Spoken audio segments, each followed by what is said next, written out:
Hello you guys, this is Kim and bienvenidos to your March 2023 reading. Wow, we are already 3 months into the year. That's cray. Okay, but this reading will consist of 4 parts. So in part 1 of your reading, I will be sharing with you what I picked up on when connecting with the energy of your group.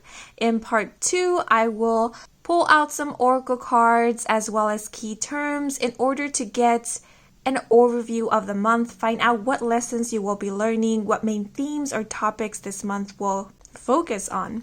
And in part 3 of the reading, we are going to go a little bit more in depth to find out 2 things.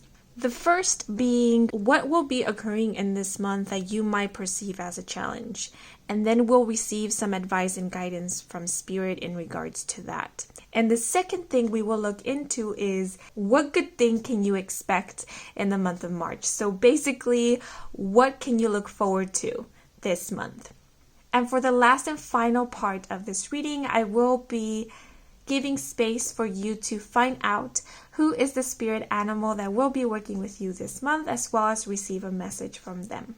Okay, but now that you know what is going to be covered in this reading and you've made your mind to stick around, let us now take a look at the options here so that you may choose your group.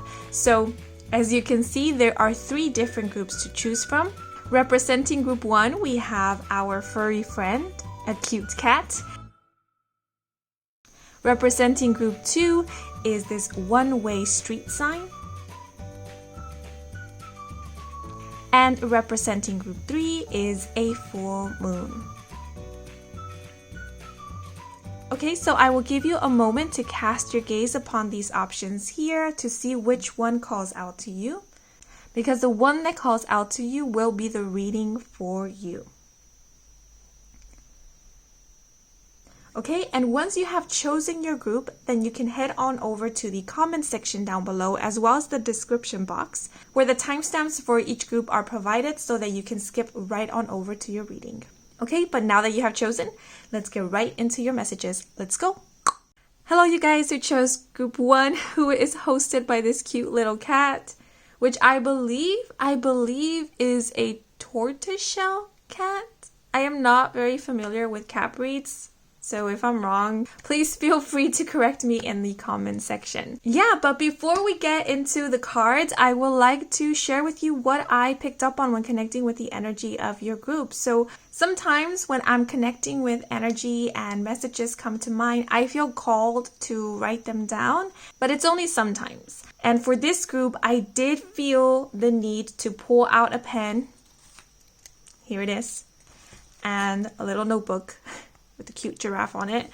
But the only thing I ended up writing was the word writing. So I don't know if some of you who chose this group are writers, or you aspire to be writers, or you love writing as a creative expression, as a pastime, a hobby, as a way to process your emotions or what you are going through.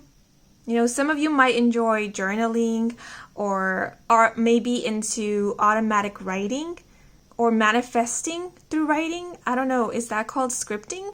Yeah, or maybe you simply like to make lists. But there is something about the act of writing that seems to be of significance for this group. Maybe you are being encouraged to write more. It could be that for those of you who tend to keep to yourself, as in, you don't really share with others what you're going through. You tend to keep your problems, your worries to yourself, which causes you to be up in your head a lot, or results in you having a very hectic headspace. Writing might help you unravel your thoughts or help you organize your thoughts. Yeah, maybe physically seeing it in writing or just the act of writing it down could help you make sense of things or simply unload, you know, because if you're not the type to vent to others, maybe it could be the Spirit is saying you don't have to vent to others if you're not comfortable with that, but you could vent through writing, because venting can be helpful. You know, it helps us release, and no one has to read it but you, and you don't even have to read it over. Like once you're done writing down all your frustrations or your worries or your thoughts, you could throw that paper away, rip it apart, or burn it. Yeah, there is an advice here for you to find new healthy ways to vent, to share what it is that you're going through, feeling. Yeah, because cats can be very expressive, you know. If they are upset about something, they show it. If they don't like someone, they don't hide it. Like, they're very expressive. And so I feel like you are being encouraged, or you're kind of being reminded or let known that it is okay for you to be expressive, or it is okay to find your own way of expressing yourself. Yeah, but apart from that, for those of you who are working with the law of attraction or manifesting, writing could be a great tool to focus your intention. Yeah, you know, there's different techniques to manifesting. You know, some people like to visualize, other people like to work with affirmations. So I feel like for you guys, in specific, writing could be a technique that works for you. Writing down what it is that you want to call in, or making a list of what it is that you want to experience or how you want to feel. You know, because sometimes we might think we want something, but once we get down to it, we realize that it's not something that we actually wanted. It was more something that we thought we should have, or we thought would bring us happiness because it brought somebody else happiness. So what we actually wanted was to feel happy and not the thing itself that brought somebody else happiness. Does that make sense?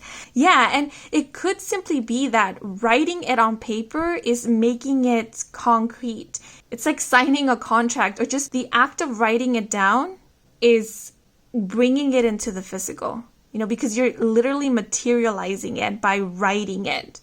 Yeah, so it's no longer just in your mind. It's now in the physical. And it might even help with you releasing any fears in regards to your dreams, your wishes, your desires.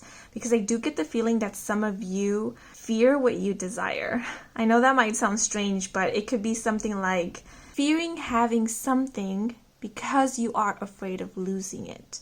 Or a fear of wanting something because you are afraid of never having it. It's kind of like that. Yeah, so if you resonate with that, I feel like the reason why you're being encouraged to write your dreams down is so that you can become more familiarized and acquainted and comfortable with your dreams and your desires.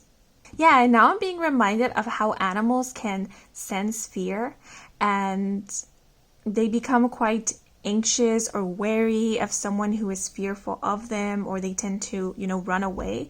So the more you fear your dreams, the more it's going to feel like they are farther and farther from you. So don't fear what is already yours. Yeah, but moving on from writing, you guys did choose the furry animals. So for those of you who have animal companions, you could be spending a lot of time with your animal companion during this time. But for those of you who have been wanting an animal companion, you could be integrating one into your family this month. And for some who do have a furry animal, your furry animal might be expecting. So they could be giving birth to more furry animals in the month of March, or they could be conceiving.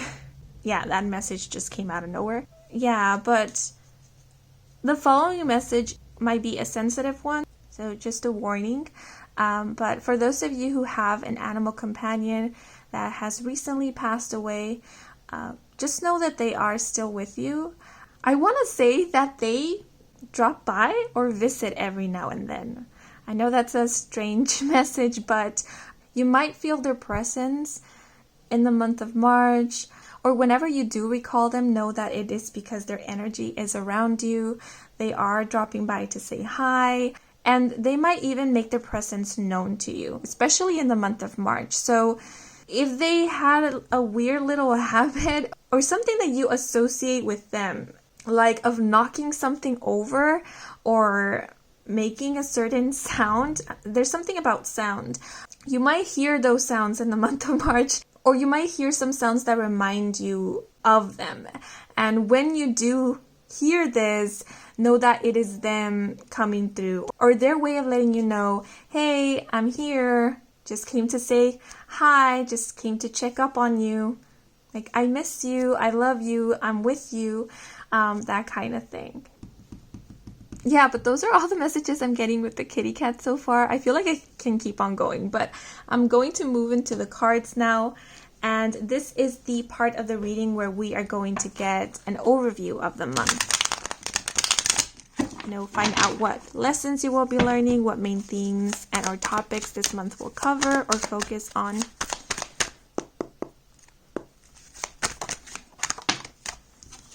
Okay, so we have the first house with Jupiter in Aries and the key term enterprise. Ooh, this is a really good start to the reading.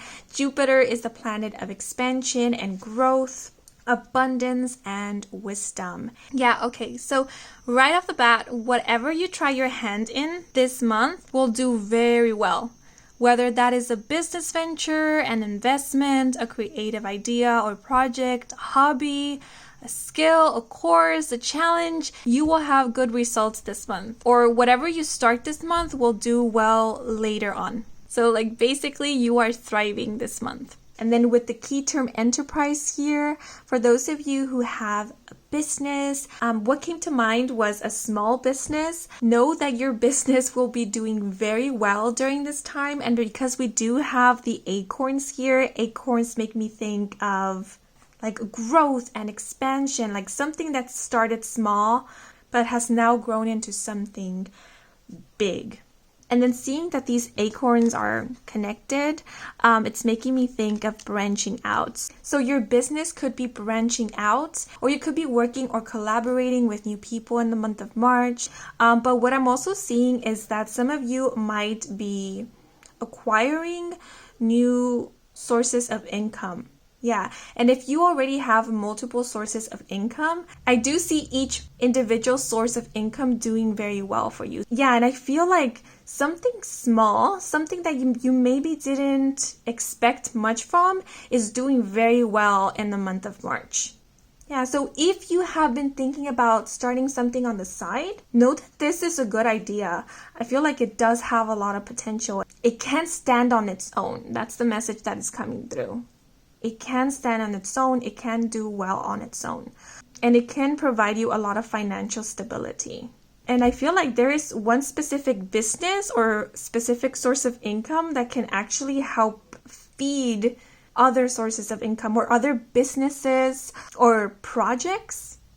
So just to give you an example, let's say you have a 9-to-5 job and you reached a point in which you have enough money and extra money in order to, open up a business, or your independent business is leaving you enough money to start something new or to branch out or to hire help. Because the other thing I'm getting with the acorns is apprenticeship. So some of you might be reaching a point in the month of March where you are now available or open to offer jobs to other or offer opportunities to other or to teach others, to have an apprentice or apprentices, or to share your knowledge with others, to inspire others. Yeah, that's pretty interesting. But before I go more in depth with the card, I do want to pull out the rest of the cards.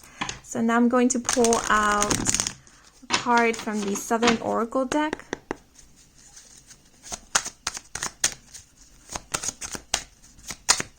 Yeah, because Aries also makes me think of a leader, of leadership.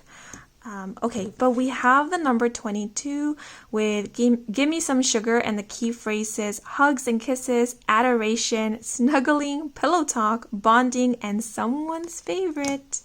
Ooh. I don't know why, maybe because of the hearts. This card made me think of St. Valentine's Day, which is a holiday that celebrates love and relationships.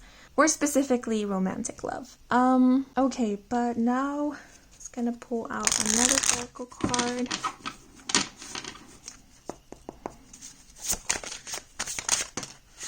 Oh, okay. Ooh, and we have the star. How exciting. I feel like pulling out one more card. Yeah, that card wanted to come out. We have vulnerability.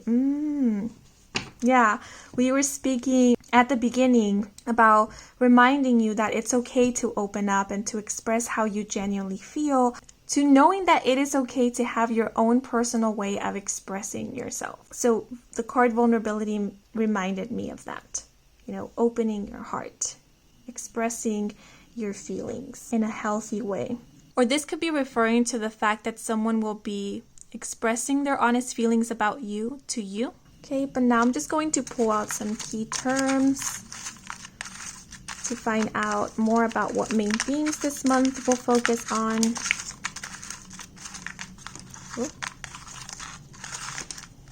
Okay, is that it? 1, 2, and 3. Okay. I feel like pulling out, okay, there, one more. So we have reveal, we have beginning, we also have body, recognition, travel, and we also have the key term transform. So where to begin? With the key term transform, we were speaking about an enterprise, a business, possibly branching out. For those of you who own an independent business or are self-employed, I do see your business transforming in the month of March. And, you know, this transformation could literally be, the branching out. But what I'm feeling with transform is like something is transforming because it's growing. But what I'm also feeling with transform, because this is the first house, which is the house that represents the self, is that you yourself are transforming. With Jupiter and Aries being here, I do see you guys feeling more assertive in the month of March. But you know, what is coming through in specific is feeling more courageous. Yeah, because with the star being here, which is a beautiful card because the star represents wish fulfillment, and I love how we have the key term recognition on top of this card, because it can also signify recognition, you know, being seen, and most importantly, being okay with being seen. So now I lost my train of thought. Yeah, okay, so what I was going to say is that I see you being more courageous about pursuing your dreams or making your dreams a reality. With vulnerability showing up in your spread as well, I feel like this is talking about you going for the things that you want and not holding yourself back. Yeah, so, you know, for some, this enterprise might be speaking about kickstarting an idea or a project this month. Yeah, like the feeling I get from this card and from this spread is of, I'll never know unless I try. And then you try, you just go for it. And that's why we have vulnerability here, because I feel it takes a lot of like vulnerability and courage to pursue a dream or a passion. And also what I'm getting with Jupiter in Aries is that a lot of you are gaining the courage to like be yourself or to show up authentically. And again, that takes a lot of courage and vulnerability, you know, to literally put ourselves out there knowing that we might get judged. It takes a lot of courage, but I feel like that's what you guys are doing. And with the star card being here, you are being celebrated for it because you are not limiting yourself. You're not holding yourself back. You're allowing yourself to be seen, to stand out. I feel like you guys, with the star card being here, and then with recognition, and then with reveal, you guys are standing out this month. You're getting a lot of attention. And because this is the star card, I am getting positive attention. It's like you're revealing yourself to the world. Or maybe you're revealing an idea, a business venture to the world. Something that keeps coming to mind, something that I keep seeing in my mind's eye, it's like an opening ceremony, is it called an inauguration of something? I'm seeing like a storefront, and someone opening their store or their business for the first time, and revealing it to the world, allowing for people to come in.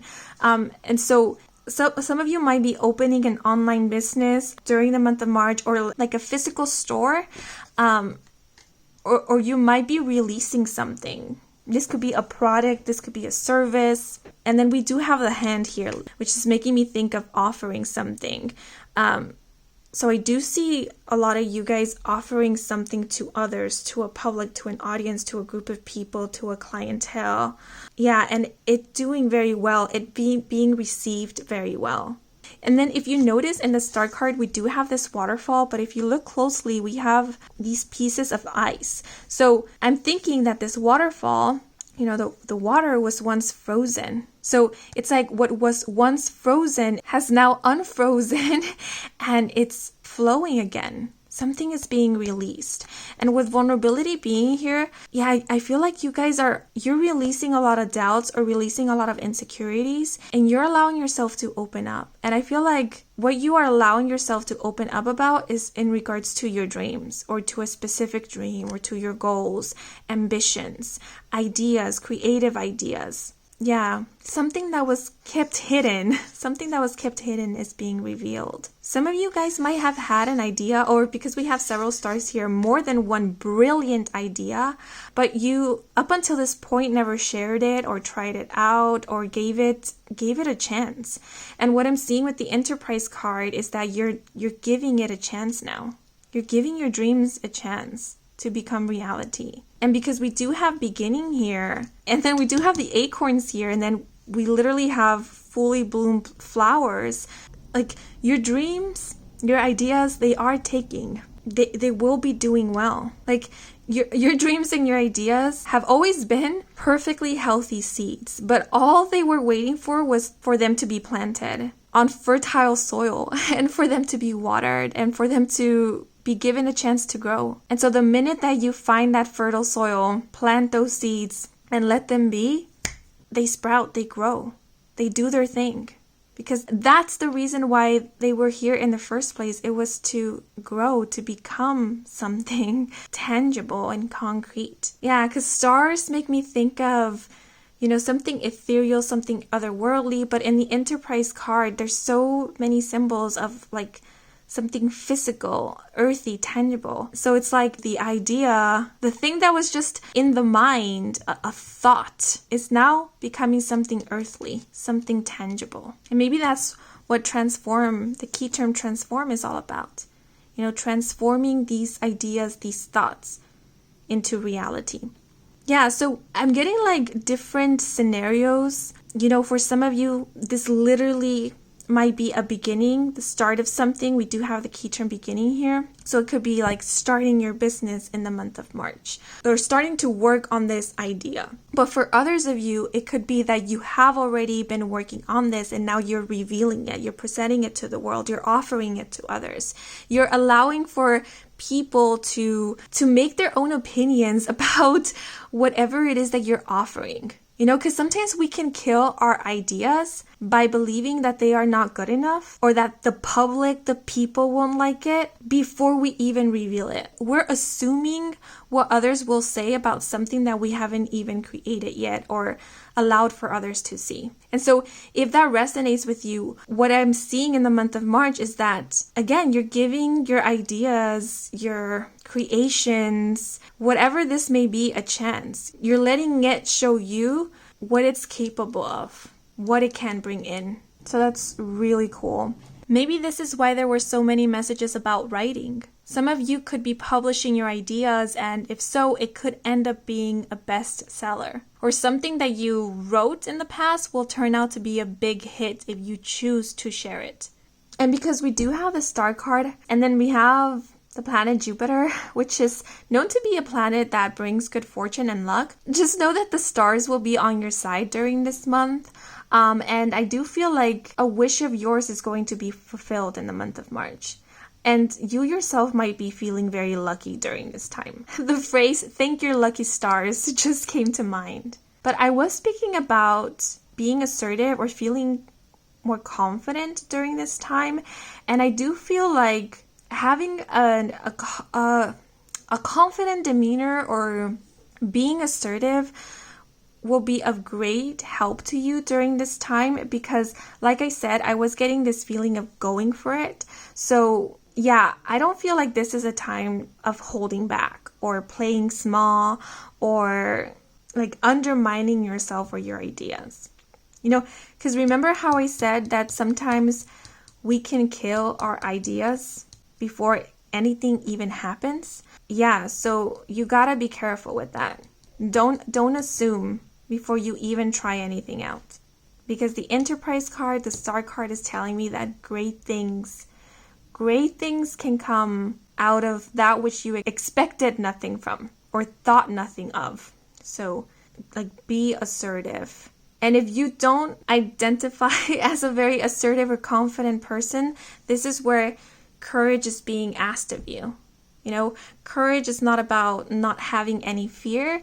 Courage is about, you know, recognizing the fear, but still moving forward in the face of it. And that's why we have vulnerability, because to have courage requires a lot of vulnerability. And vulnerability in itself, nowadays, requires a lot of courage from people. Not everyone is willing to be vulnerable.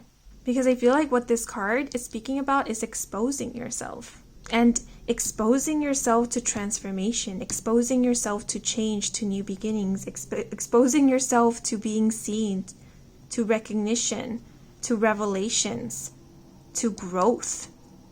And not everyone is willing to grow, because growing requires a lot of self-awareness, mindfulness. It requires for accountability, and not a lot of people like to take accountability.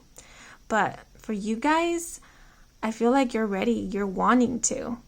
You're open. That's why we have so many open hands here. And we literally have like a left and right hand, open palms. Yeah, with the card vulnerability, I feel like what is bringing you much success or fortune is something that you created from a very vulnerable space. So this could be something very personal or something that feels very intimate or raw.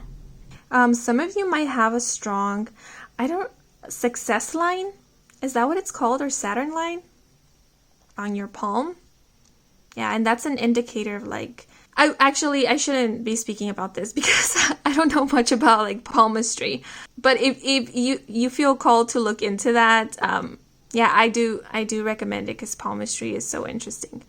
And your lines can change, over time, which, goes to show that growth and transformation is a thing and that we can dictate the course of our lives. We don't always have to stay the same or experience the same things. Yeah, but with body being here, I do feel called to put these two together, transform and body. Some of you might be going through like a physical transformation, or you have been going through a physical transformation and you're kind of seeing that in the month of March. But with Give Me Some Sugar, with all these hearts and this person's hair, I am seeing you feeling quite radiant. Yeah, radiant is the word. Feeling good about yourself, feeling good in your skin, feeling good about your body. Like some of you might have been working on your self-love, because I feel like the love that you are feeling for yourself is what is allowing this physical transformation. It's like your love that you feel for self is radiating outwards. There's some people that you meet and it's their confidence, their self-love, their self-acceptance that makes them so appealing or charismatic. Like that's what I'm seeing for you guys. Like you're radiating, you're glowing. With the star being here, I feel like you are showing up as the star. People are attracted to you. People can't help but look at you. And the more they look at you, the more beautiful they find you. The more they want to get to know you. The more curious they become of you. The star also reminds me of inspiration and hope. I feel like for those of you who work with others or who engage with a lot of people, like some of you might even be in the public eye. You might have a social media platform where you expose yourself to a lot of people. I do feel like you will be inspiring so many individuals in the month of March. Like, people are going to be looking up to you, or they are going to find a lot of hope through you. I just looked at this Give Me Some Sugar card, and the phrase beauty guru came to mind. So some of you might teach others about beauty or about self-love and self-acceptance. Yeah, or maybe it has something to do with the body. Some of you might be like nutritionists or be in the field of health. The word inclusion came to mind as well. But in general, I do feel like a lot of you are going to dedicate like more time to taking care of your physical body. And what came to mind is not feeling guilty about that. I don't know why I keep looking at the number 22 and it's making me think of the zodiac sign Libra, as well as mirrors. So the zodiac sign Libra is known to represent beauty. Yeah, there's something about your physical appearance that will be transforming during this time. It could be literally like your physical body is changing, but it could also be in the way that you dress, in the way that maybe you do your makeup, or the way that you style yourself might be changing, because I do see you paying more attention to that. Yeah, but the number 22 is a master number. Some of you might be a life path number 22. Ooh! And I have a guidebook that gives the meanings of like the numbers. And I would like to share with you what the meaning of the number 22 is according to this guidebook that is from the Sacred Geometry Activations Oracle deck. So it says the number 22, also referred to as the Master Builder. This number is associated with turning dreams into reality. Turning dreams into reality, which is basically what has been mentioned throughout this entire reading thus far. Yeah, you're turning your dreams into reality. How exciting. But with hugs and kisses, I do see you being adored by others. You are getting a lot of like positive attention during this time. You're getting recognition. You're also getting a lot of positive feedback. Like, people keep coming back. They keep coming back to you, keep coming back to see your content. Yeah, so you might be getting a lot of returning customers for those of you who do provide services or have a business. Yeah, and with the key phrase, someone's favorite, I was gonna say that some of you might even be garnering like a fan base, but I do see you becoming a lot of people's favorite. So it could be like their favorite influencer, or their favorite beauty guru, or their favorite, I don't know, YouTuber, singer, performer, artist, writer, their favorite psychic, because we do have this imagery of like palmistry here, or just their favorite person. Yeah, because we do have bonding here and pillow talk. So you are someone's favorite person. If it's not a multitude of people, it is like someone. Yeah, and I didn't mention St. Valentine's.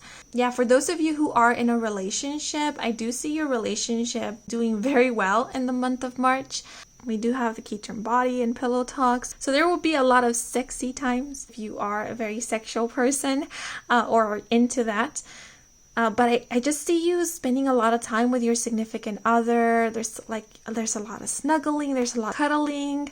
But I keep feeling this warmth in my chest. And I just keep thinking of the word adoration. Someone adores you, because you are a very lovable, likable, and adorable person. And I feel like that's what you are coming to realize, if you haven't already, that you are so likable and so lovable. I mean, literally, look at all the hearts that are in this person's hair. You are like beautiful and wonderful. You are a star to many.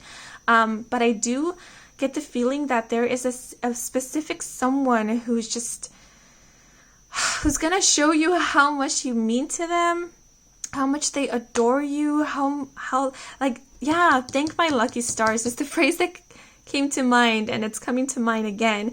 Like, they're gonna show you how lucky they feel to have met you or to know you, or how lucky they feel to have you in their life or for them to be a part of your life. I do feel like it's coming from a significant other, like from a lover or from a romantic partner or a romantic prospect, a romantic suitor. So for those of you who are single, this could be like an admirer or someone that you will be meeting in the month of March who's gonna fall head over heels for you quite quickly. Yeah, because the number 22, the number 2 in specific, makes me think of partnerships. And because we do have one in the number 22, for those of you who feel like you know who this person might be, you might have met them in the month of January, or like January 22 might be an important date, might be an anniversary, maybe their birthday. But we also have Aries here, so they might be an Aries. Their birthday might be on the 22nd. Regardless of the month, their birthday might be the 22nd. Or they might be 22 years old, or maybe you met them when you were 22 years old, or you will meet them when you are 22. Yeah, but what I'm getting with pillow talk is I feel like you're gonna be the talk of, is that like a bad, does the talk of the town have a bad or a negative connotation to it? Well, people are going to be talking about you, but I'm seeing like positive talk. I'm hearing word by mouth. So people could be recommending your services, your products, like your work, your content to others. And then that's how you gain more recognition, or you start reaching a wider audience. Yeah, but the hearts are also making me think of like likes and like hearts. What I now heard is people are putting a good word in for you. Ooh, okay. I just got like a spark of excitement with recognition and with travel. Some of you who are like on a social media platform, or who like have some exposure, you're gonna start reaching a wider audience. And your work will end in the hands of someone who is very well known, because we do have the star card here, and who might even be a public figure, or who is just very well known in their field, who is well established. Yeah, and because we do have travel, this person might be from another country. There seems to be some distance between you and this person. But I feel like this person will end up loving your work. And they might even reach out to you, or, you know, it could be something like you have an independent business where you sell a product, and an influencer ends up purchasing one of your products and loves it, and they share it with their audience, with their followers. That's how you gain a lot of recognition, or you gain more business, or you get an opportunity to branch out. Yeah, so you could be getting like a shout out from someone who's very well known, or someone who has like a large following, or someone who is well established. Whoever is putting in a good word for you, they are genuine about this. Like, I don't know why that's important to point out, but like they really want for you to know that this person means it. They're not faking it. They're not overhyping it. Like, they mean it. Whatever they're saying, they mean it. Yeah. Ooh. How cool. Yeah, and I feel like this opens a lot of doors for you. A lot of new beginnings come from this. A lot of new beginnings. I keep going back to this Give Me Some Sugar card. I don't know who this person is. Like, they feel like a fan of yours, or they become a fan of yours. Like, they see the potential in what you do, or they see the potential in you, and they're really rooting for you. Like, they are wanting for you to grow. They could end up supporting you or helping you out in more ways. Like, they could introduce you to people, or they could open connections for you. They could help you network, or maybe they could even help you financially, like become a sponsor of sorts, or maybe an investor. Yeah, but they want to see you grow. And I feel like this goes deeper. I feel like they have like genuine affection for you. Like, it's not just because they see a potential to like make money with you, or create fame with you, or something like that. It's like they see you as a person that they really genuinely want to see them succeed. That's all. Yeah, so they might not even ask for like compensation or anything like that. They just like want to see you do well. And yeah, it's really genuine. It's really sweet. And I feel like their energy is coming through as very excited, very pumped up. And I feel like this person, if you do form some type of friendship with them, they will be the kind of friend who will hold you accountable. Like they will ask you, you know, so what are your next goals, or what are your other dreams, your other goals?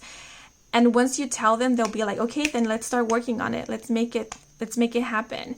And if you start making excuses, they'll call you out on that. Like they won't allow for you to make excuses for yourself. Yeah. Ooh, pretty strong energy. Yeah, because I feel like this person is a go-getter. They're quite passionate. This person doesn't give up easily. Okay, but now I'm going to move into the third segment of this reading, where we are going to find out what is it that you might perceive as a challenge this month. So we have the Fool in reverse with recklessness, being naive, and procrastination. This card did fall out in the horizontal position. I sometimes read cards in this position, so that's how I'm going to take it. So let me just read what's in the card upright. So we have innocence, new beginnings, and leap of faith. And I just want to clarify this energy. Whoops. Okay. So we have the Queen of Coins in reverse with wicked, possessive, and manipulative. Okay, so what might you be perceiving as a challenge? Put the kitty over here. So what I got with the Fool in the horizontal position is stagnation. I do feel like there is a possibility of you guys getting stuck. And like, hear me out. It's not because something is going to go wrong. I feel like everything is going pretty smoothly for you. And I feel like that's the challenging part, is that everything is going smoothly for you. Everything is going right. And you might start tripping yourself up because of that. Because there could be a tendency here of maybe of self-sabotaging, or of starting to worry when things are going good. Yeah, because the Queen of Coins in reverse gives off a very ungrounded energy. I'm getting kind of like a nervous, anxious energy from the Queen of Coins in reverse. And then the Fool, you know, when it's in reverse, it can speak about a reckless, impulsive energy as well. So what I feel this Queen of Coins in reverse is representing is, it could be your ego or your insecurities. What I'm seeing the Queen of Coins is like the little voice inside your head that tells you that you can't when you definitely can. It's like the voice that tends to put you down. And the Queen of Coins often does represent a mother figure. Like for some, this little voice might sound like a mother figure of yours, or a parental figure, or a caregiver. And it could be because this like parental figure or caregiver tended to have this habit of being pessimistic about things, or having this black and white approach on things, or of expecting the worst, or only expecting the worst.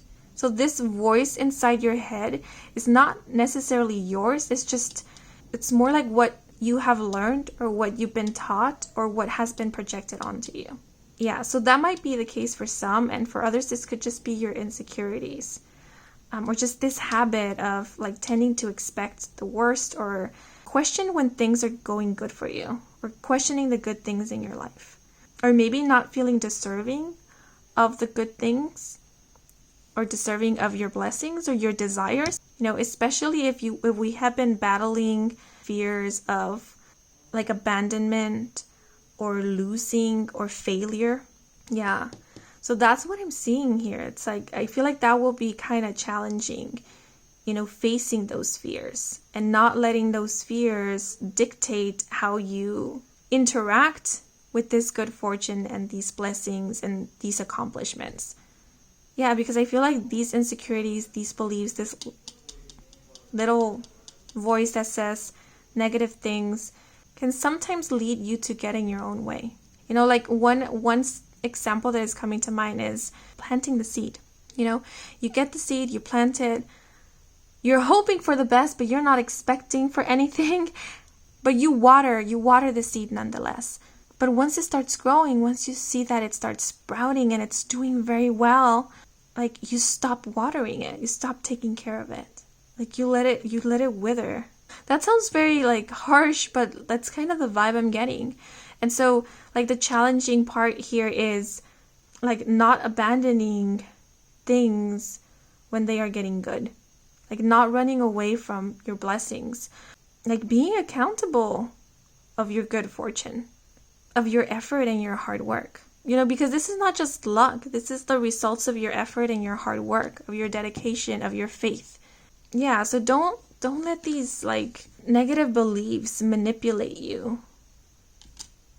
Yeah, so the challenging part of this month is being mindful of these tendencies, if you do resonate with that.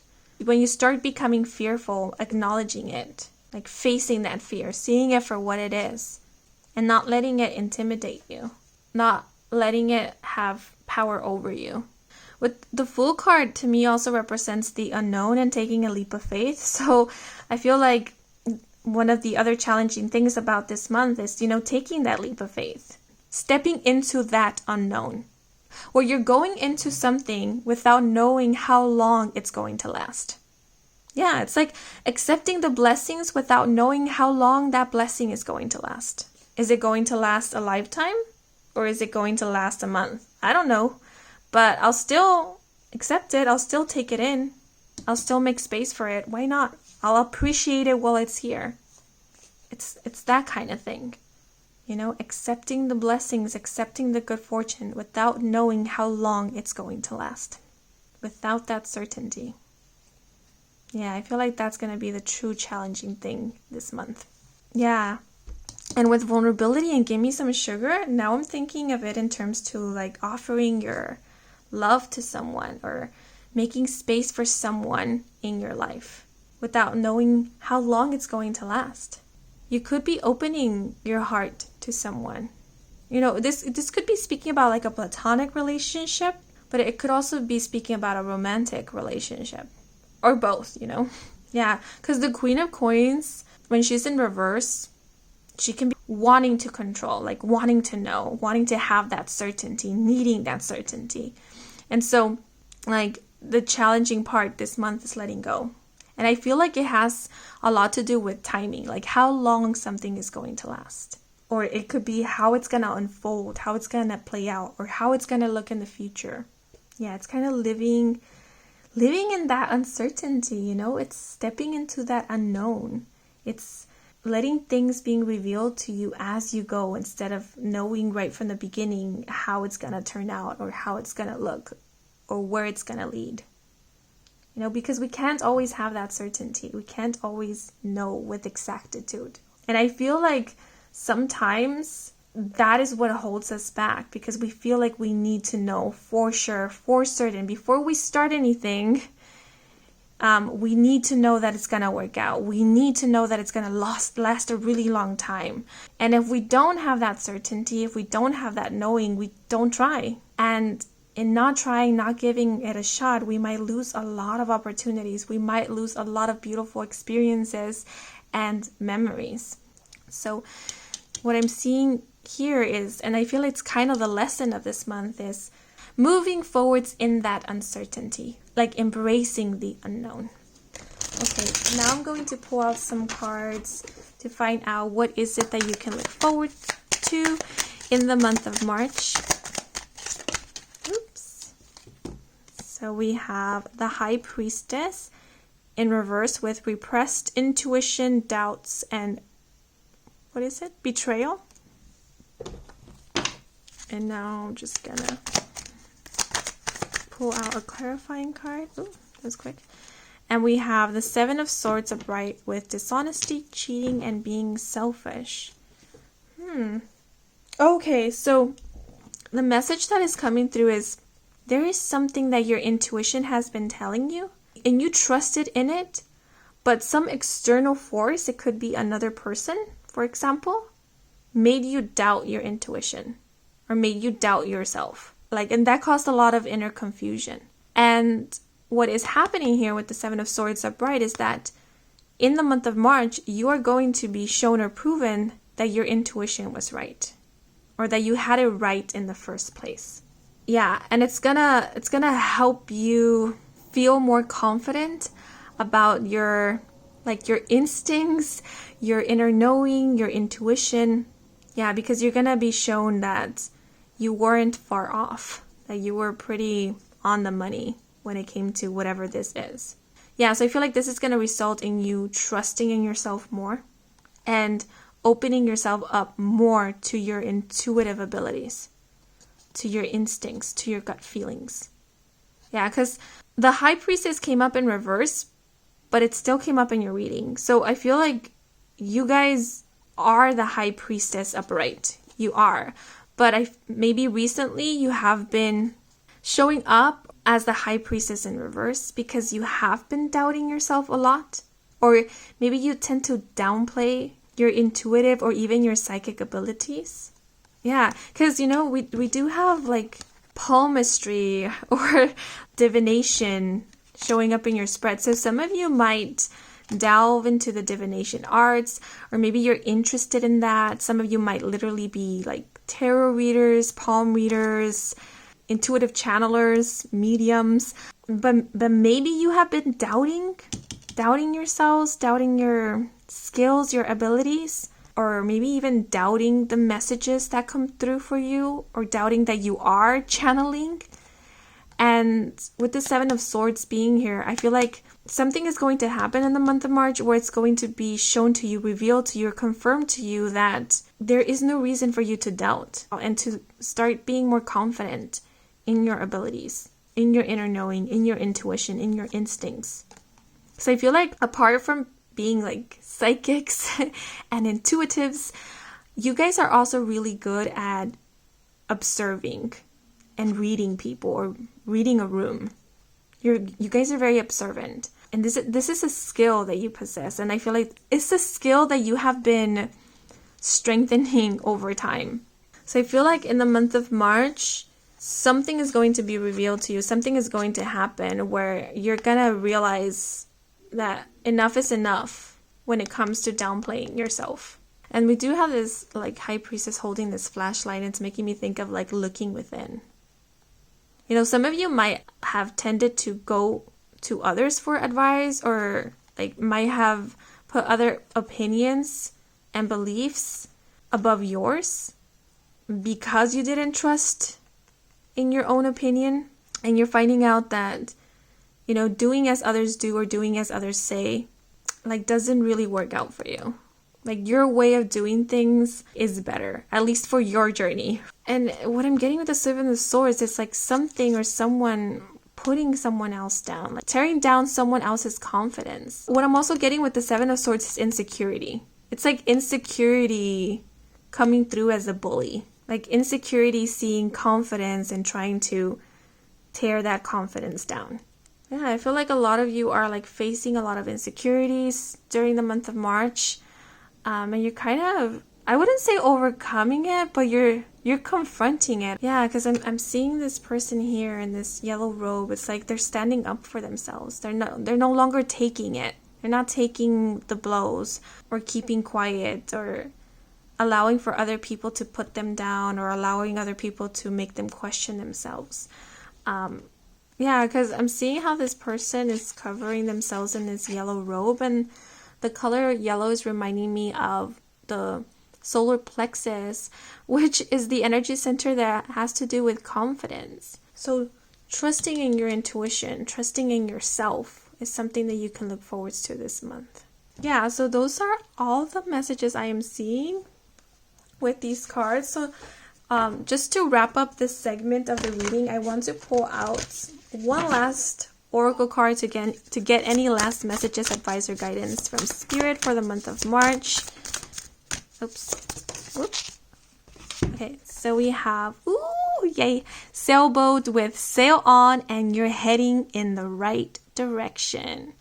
Yeah, so that's just more confirmation. I do want to read the guidebook message associated with this card. So we have sailboat with Congratulations, Sailor. It looks like you are heading in the right direction. You are living in alignment with your higher purpose bestowed to you by the universe. In doing so, you are opening new doorways to spiritual blessings and opportunities. These blessings may include soul tribe connections, soulmate connections, material abundance, which is what I'm seeing for you guys, emotional fulfillment, and the arrival of your manifestations. With all of this cosmic support, you are unstoppable. Yeah, and we have the number 76 and the number 77, just pointing them out in case they are of significance. So now I'm just going to move into the last part of this reading. So in this part of the reading, I offer space for you to receive a direct message from a spirit animal who will be working with you in the month of March. So as you can see, we have 3 different crystals on the table. We have a bloodstone, an orange calcite, and a tiger's eye. And so I will ask of you to cast your gaze upon these crystals and see which one calls out to you, because the one that calls out to you will be the one that has a message for you. So if more than one crystal calls out to you, that is perfectly fine. It might simply mean that there's more than one spirit animal who has a message for you at this moment. But I will now start off with those who chose the bloodstone.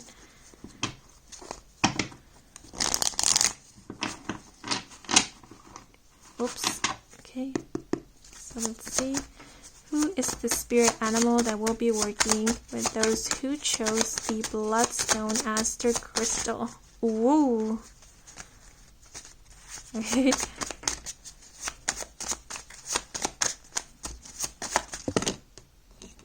Those are too many cards. 1 card, please.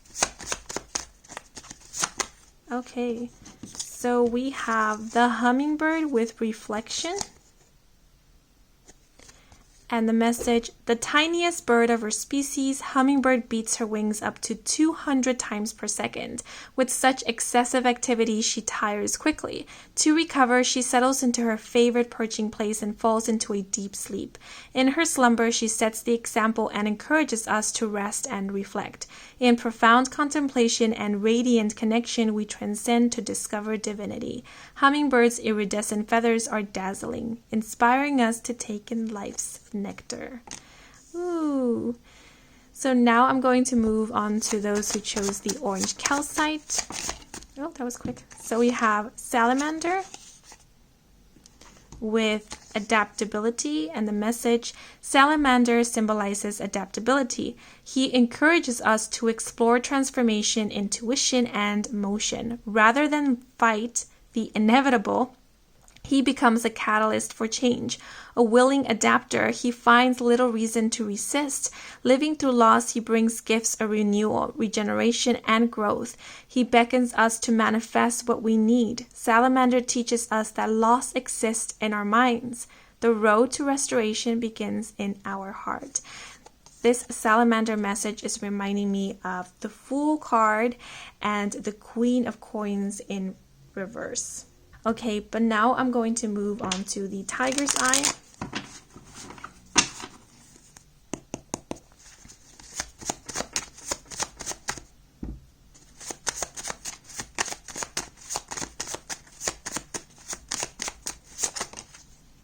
And we have the cardinal with authenticity. And the message, it is easy to make assumptions about cardinal based on his vibrant color, but this would be a hasty deduction. In truth, he is not self-important. On the contrary, he has a healthy understanding of his place. He is neither bold nor shy, extravagant or haughty. His brilliant color is a true likeness of his authentic self. Modestly confident and uninclined to brag, he finds no reason to shy away from his hue. He teaches us to embrace our uniqueness and discover the power of authenticity. Okay, so those are all the messages we have for you guys. I hope you enjoyed this reading. I hope it brought some guidance, some clarity. If it did, then please leave a like or a comment. If you are new to this channel and you want to stick around for more readings with me, Kim, then please do subscribe. I do offer personal readings. All the information is in my website, and the link to my website can be found in the description box down below. Thank you so much for watching until the very end, and a huge thank you to all of you who took a moment to watch the ads or just, let them play in the background. I truly do appreciate it, since that is a simple way to support me and to support this channel. Yeah, but that is all for now. Wishing you a wonderful month of March, and until the next moment, bye-bye. Hello, you guys who chose Group 2, the one-way street sign. Bienvenidos to your reading. If you are interested to know what is going to be covered in this reading, then I do recommend for you to listen to the intro if you haven't done so already, because it is there where I go over everything we are going to cover, and we are going to cover quite a bit since this reading does consist of 4 parts. Okay, but as always, I will start off by sharing with you what I picked up on when connecting with the energy of this group, and then I will move right into the cards, and that will be part 2 of your reading. So, as soon as I connected with the energy of this group, the word that came to mind was love. And now looking at this image, the phrase that came to mind was, there is only one way when it comes to love. I don't know, is that a legit phrase? Is that something that you guys say? I'm not quite sure what it means. And now another message came to mind, which is, there is only one way, and that is love. So I'm not going to interpret these messages or phrases because I really have no clue as to what they could mean. So I will leave it open to your interpretation. Maybe it's meant to be that way, since it could be that these phrases or messages will mean something different to each one of you. Yet what just came up with this one-way street sign is that some of you might be experiencing what is known as one-sided love or a one-sided relationship. Yeah, because I just felt discomfort or pressure in my heart space. And I'm not really getting much in terms to this. Maybe we'll get more information in the cards. But what I can say is that for those of you who are not currently in a relationship or even in a situationship, but there is someone you have feelings for, or maybe you are seeing someone that you are developing feelings for, and if you are questioning whether this person has feelings for you, you will be surprised to know that this doesn't only go one way. There are reciprocated feelings here. And even me telling you this, you might still be a bit skeptical. You might want confirmation about this. You might want this person to reveal their feelings for you. And if so, you will be getting that confirmation pretty soon. Yeah, you know what? Some of you might even be inquiring about like a psychic connection, whether it is only you experiencing this psychic connection, or if this other person that you feel this psychic connection to is also feeling the connection. I do kind of have a feeling as to what the answer to this kind of question or inquiry is, but I don't want to get too ahead of myself. I do want to take a look at the cards first, just to be sure, before I say anything. Yeah, but the other phrase that came to mind when looking at this image is, there is only one way but up. I think this is a quote from the animated movie Sing, and the character Buster says this, which is, if you hit rock bottom, there's only one way to go, and that's up. So if you guys feel like you have hit rock bottom, or you are currently at a low, feeling hopeless. Actually, let me correct that. I do not get a feeling of hopelessness with this group. I do feel like you guys are pretty determined. You guys are very perseverant. And if you're not feeling this way, you might be feeling this way in the month of March. Yeah, very much like Buster from the movie Sing. This is a go-getter, a fighter energy. Someone who does everything that they can, tries their hardest before they decide that nothing else can be done. And so if they have to step down or step back or let go, they let go with the knowing that they did their best, that they tried their hardest. They let go without any regrets. Yeah, that's the vibe I'm getting from you guys. And again, if you're not feeling this way, this is the energy you might be embodying or stepping into in the month of March. And I do want to clarify that this go-getter, determined, perseverant attitude can come after a period of hopelessness or pessimism. Yeah, so it's reminding me of the phrase, get back on the horse. You know, just because you fall off the horse doesn't mean that you can't get back on or that you won't. So it's okay to have low periods. It's okay to not have clarity or not have that ambition or determination or want to try again for a while. It's perfectly fine. Just because there is a low doesn't mean there isn't going to be an uplifting or a high again. Because what I'm seeing with the one-way street sign here is that there is definitely going to be an uplifting, a rising again. And actually, I do see things improving for you guys. And I will be honest, this improvement might not be specifically in regards to something that you are hoping for it to improve. Yeah, like the feeling I'm getting is if you have been wanting for something specific to succeed or for you to be successful at something in specific and that hasn't been going well for you, you will be achieving success, but it might not be in that specific thing. It will be in something else. Yeah, so you will be achieving success or whatever it is that you want, but it will be through a different means. Yeah, because what I'm getting with the one-way street sign is that some of you might have been super focused on achieving something one way or doing something one way. And if things haven't been working out, it could be that this like narrow vision might have been what has been blocking you. Because the way that you have been doing things or the path that you have been on might have been the harder route, and there's a path of least resistance. And I feel like Spirit Universe is kind of redirecting you towards that path of least resistance. Yeah, so the message here is there is more than one way to achieve something, acquire something, or get somewhere. But I definitely do see a very determined and focused demeanor coming from you guys in the month of March. And for those of you who feel like you've been lacking clarity, like you don't know what next steps to take or what to focus on or what to put your heart and soul into, invest in, you will be gaining clarity or direction in the month of March. Yeah, some of you might even know what it is that you want, but maybe you have been struggling as to understanding what is the first step, like where to start, where do I even begin? And if so, again, you will be getting that clarity in the month of March, because this to me feels like a beginning, like knowing where to go, knowing where the start line is so that you can be on your way.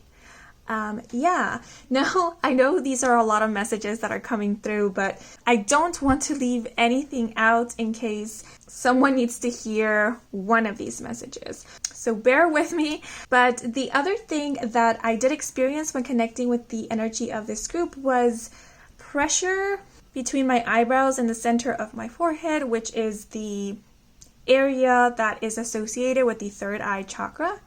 And when I felt this pressure, the word here came to mind. So it kind of felt to me like if someone were pointing at my third eye and they were saying here, it is here.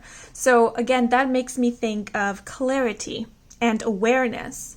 Yeah, so I feel like that just further confirms and reaffirms that you will be gaining some form of clarity in the month of March. Some of you might even be getting clear images in your mind's eye as to what are the next necessary steps or something to do with your life direction. I really don't like the idea of a life purpose, but I know some people resonate with that. So if you do, some of you might even be getting clarity about your life purpose or what your next project is. Yeah, and if you don't resonate with being clairvoyant or you are not a visual person, you could literally be seeing a lot of signs, like physical signs that are like pointing you in the right direction or are showing you what to focus on. I don't know why, the movie P.S. I Love You just came to mind, and how the female protagonist is kind of looking for a sign as to what like her passion is or what she should focus on in terms to career. And then something happens so that she will realize that her passion is shoe design, which is pretty obvious because it was pointed out since like the beginning of the film that she really loved shoes. But it wasn't so obvious to her. Like something needed to happen for her to have this awareness of what she was passionate about and had a hidden skill for. So something like that might be happening for you guys, where spirit, your guides, universe, even your higher self is constantly pointing to you, hey, this is for you, this is what you love, this is what you have a hidden skill for or a knack for, this is it. So pay attention this month to what keeps showing up, what keeps coming into focus for you. Pay attention. Yeah, now the other thing that came to mind was an image of a headset. And the first thing that I thought of was telecommunication. So some of you might work in that field, or maybe your work requires for you to use a headset. So you might work in customer service or maybe in advertisement, something like that. If so, I feel like something good is going to happen at work. Because when the image of the headset came to mind, I got a very happy feeling. And there was this vibe of kindness. So someone might be showing you kindness at work. And it could be within the job, like from your coworkers or your boss, or something like that. Oh, what just came to mind is that some of you might be receiving a bonus. But I feel like that's for a very specific few of you. But what I intuitively felt was that you will be receiving kindness from like a customer or a client, someone that you are providing a service to. And for those of you who don't work in telecommunications or in customer service or use a headset for work, you could be making someone who is in this line of work, you could be making their day. Oftentimes we think that in order to create a change, we need to do something big, something large scale. We focus on our life purpose. What am I supposed to do in terms to career, profession? What am I supposed to create in order to fulfill my life's purpose, or in order to help the world or create a positive change? And all that is valid, yet, acts of kindness are as important and meaningful. Saying hi to someone and looking someone in the eye when you say thank you or goodbye. Like respecting each other as individuals, having consideration for each other and the work that we do or the service that we provide. And so I feel like in the month of March, you will be showing this kindness to someone who it does feel very significant. Like they say, receiving a genuine smile from someone can really lift one's spirit. So someone who might be having a very shitty day, their day might get turned around because of like your kindness and your consideration. Yeah, so that's what I'm seeing. And the last message that came to mind was working with nature. Yeah, so again, I'm not quite sure what that means, so I will leave it open for your interpretation if that message resonates with you. But now I'm going to move into the cards. And so this is going to be the part 2 of your reading, where we are going to get an overview of the month. And the card that falls out here, it will be the card that will give us like kind of the overarching energy of this month. I feel like shuffling it one more time.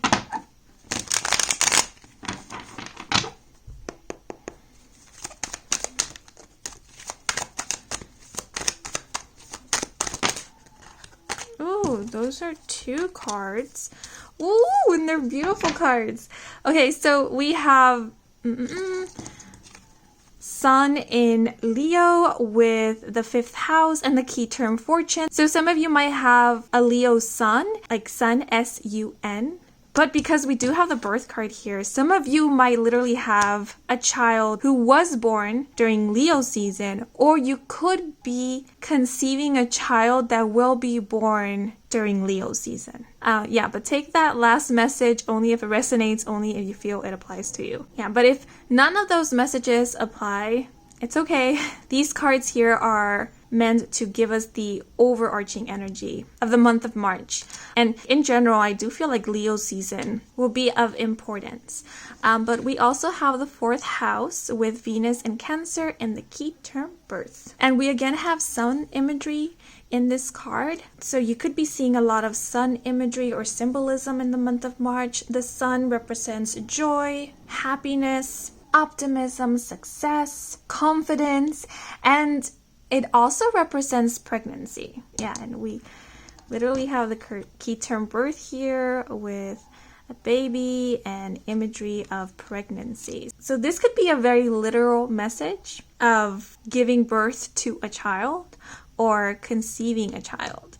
So if you guys are not planning on having a child anytime soon, then do be mindful in the month of March. Yeah, but the Sun card in tarot can also represent children in general as well as the inner child. So some of you might work with children, because the vibe I'm getting here is that some of you will be spending a lot of time around children.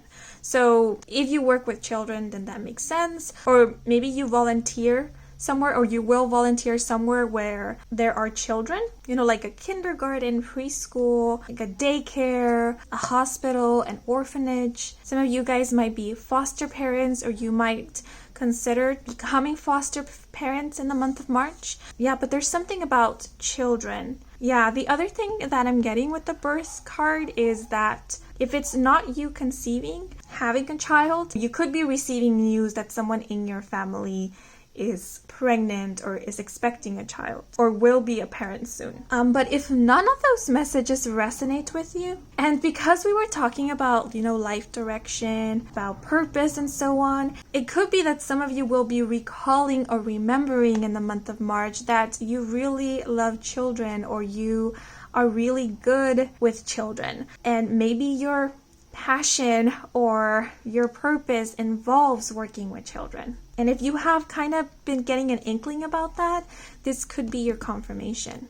Yeah, what just came to mind looking at the birth card was a career in nursing or pediatric, a teacher, a children's therapist. Yeah, there's so many more careers. Yeah, but if none of that resonates with you, this could be speaking about the inner child and how it is your inner child that connects you with your creativity or your creative energy. Yeah, because the sun can also represent creativity and passion, and the zodiac sign Cancer is known to be quite creative and artistic. So I do feel like you guys are creatives, and this birth card could be signifying that you will be birthing something new in the month of March. Yeah, and because we do have this energy of fortune, whatever it is that you are creating or birthing is going to bring you a lot of fortune. So this could be material wealth, but what I'm getting in specific is that it's going to bring you a lot of fulfillment. Whatever it is that you are creating is something that you really enjoy doing. It's something that you feel really connected to and inspired by. And because we do have this imagery of an angel, whatever this creative project idea that you will be working on or making real is something that you co-created with spirit. Like you had divine assistance when it came to this. Yeah, this is co-creating with spirit, co-creating with the universe. And so some of you could be birthing this idea, making it a reality in the month of March, or you could start working on this in the month of March, and it could be that later on in the future it's going to come into the physical. So that could be the case for some of you, but the other thing I'm getting is that some of you have already been working on something, and it's in the month of March where it's gonna be completed or it's gonna come into the 3D. But because we have 2 babies here, it's like you completed this project, but while this project is coming to completion, you're starting another project. And the second project or idea is the one that is going to be birthed later on. Yeah, so you guys are on a roll. So whether this is your first project or your second project, I do feel like more is going to come. You will be creating more or working on more things. Yeah, and because this is the 4th house, which is the house of home and family, whatever it is that you will be working on, I do feel like the majority of you will be working on this from home. Or whatever it is that you will be creating or working on is something that feels very familiar to you. It's something that you feel at home or at ease with. It doesn't mean that it isn't challenging.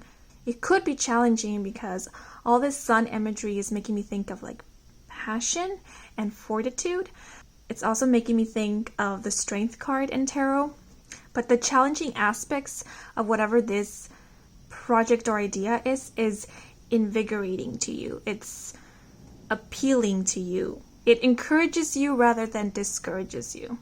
I just sense that you will be feeling at ease at home with whatever this is that you will be working on. Okay, this is the message. You're really good at what you do and you enjoy what it is that you do. Yeah, okay. But before I go more in depth with these cards, oh, and also look, we have 4 and 5. 4 and 5. So these are consecutive numbers. So that to me represents that things are flowing, things are moving, they are progressing. Yeah, so I'm being reminded of that message. There is only one way to go but up. Oh, look, we literally have you are birthing something new and it's gonna be successful, or there's gonna be so many blessings coming from this. You're going to feel very fortunate that you have birthed this into the world or created this, or that this has come into the world. Because we have literally the world here. Yeah, so if things have felt pretty stagnant, or you've been wondering whether things were going to look up anytime soon, this is your confirmation that things are looking up and there is going to be forward movement. And I feel like this forward movement continues into the coming months. Like things keep progressing or things keep moving after March. So you don't have to worry about things coming to a stop anytime soon, or of things slowing down and plateauing. Of course, there are cycles, so this slowing down might eventually occur, but I don't feel like it's anytime soon. Okay, but now I'm going to pull out the rest of the cards. So this is the Southern Oracle deck.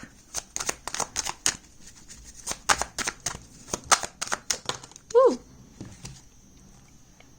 And we have number 28 with Over Yonder, and the key phrases: focus forward, anticipation, potential, eyes on the prize, choices, and surprises.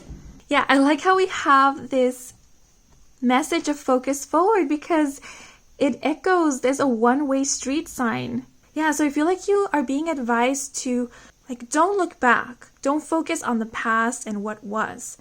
Focus on what is and what will be, because we also have anticipation. And now I'm feeling excitement. So know that things are looking up for you. Things are going good for you in the month of March. And Spirit really wants for you to bask in that energy. It's very reminiscent of Group 1, where you are being advised to not second guess your good fortune. Feel deserving of your blessings and know that more is coming. The message that came to mind is keep building on your fortune. Yeah, because I feel like there's this momentum going on here, and there's kind of this feeling of maybe taking advantage is not the correct phrase, but like reaping the rewards of this momentum. Because with eyes on the prize, I feel like you are being advised to not get distracted. To not get distracted during this time. Either by the past, or by worries, insecurities, ungrounded fears. Yeah, and anticipate the best. anticipate the best. If you tend to be like a warrior, if you worry a lot, or you kind of have this habit of expecting the worst, or kind of looking for proof that something isn't going to work out, it's like intentionally looking for ways to confirm that something is not as good as it seems. If so, there is an advice here to focus on what is working for you. And it's not, I don't know how to best explain this. It's not about ignoring, things that might need work on, or things that need a little bit more love and care and attention, because that's not the message here. No, the message is about you. Just to give you an example, let's say if you started something and it's doing very well, like everything is in perfect order, but instead of you focusing on the fact that this is doing well, you start putting all of your energy and attention into trying to figure out ways as to how this can go wrong. And it's not so much about like preparing for the worst case scenario, but it's more of this way of trying to reaffirm this belief that nothing good ever happens to you, or that things always end up hitting the fan, or that things are always too good to be true, something like that. So if you resonate with that, Spirit is saying, be careful with that. We don't recommend for you to do that. What we do recommend for you to do is to work with this energy. Work with it, because you can reap a lot of rewards from this. Like, universe is always on your side, but I feel like I get this feeling of the stars aligning for you. We literally have stars, so many stars here aligning. Like, maybe there's something to do with planetary movements or alignments that kind of coincide with your birth chart or something like that. It just feels like a very prosperous time for you guys. Prosperous for your creativity, your creative work, your creative energy, as well as for your home, your family life. And the fifth house also represents lovers. And the word love did come up right at the beginning. So this is even a prosperous time for your romantic love life. So if you are currently meeting someone, getting to know someone, and you have feelings for this person, or your feelings for this person are growing, I feel like Spirit is saying, don't self-sabotage yourself by thinking that this isn't going to work out for you, or that the feelings aren't reciprocated, especially if there is no proof for that.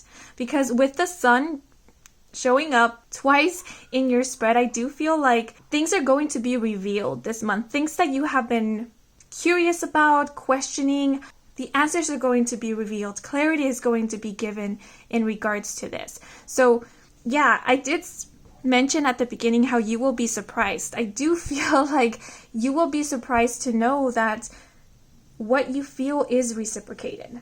And because we do have, Venus in Cancer, the fourth house, some of you might even be envisioning a future with this person, and you will be surprised to know that this person might have the same vision of the future as you. But I do want to pull out more clarifying cards. Let me shuffle this one more time. Now, some of you might be thinking of starting a family with someone.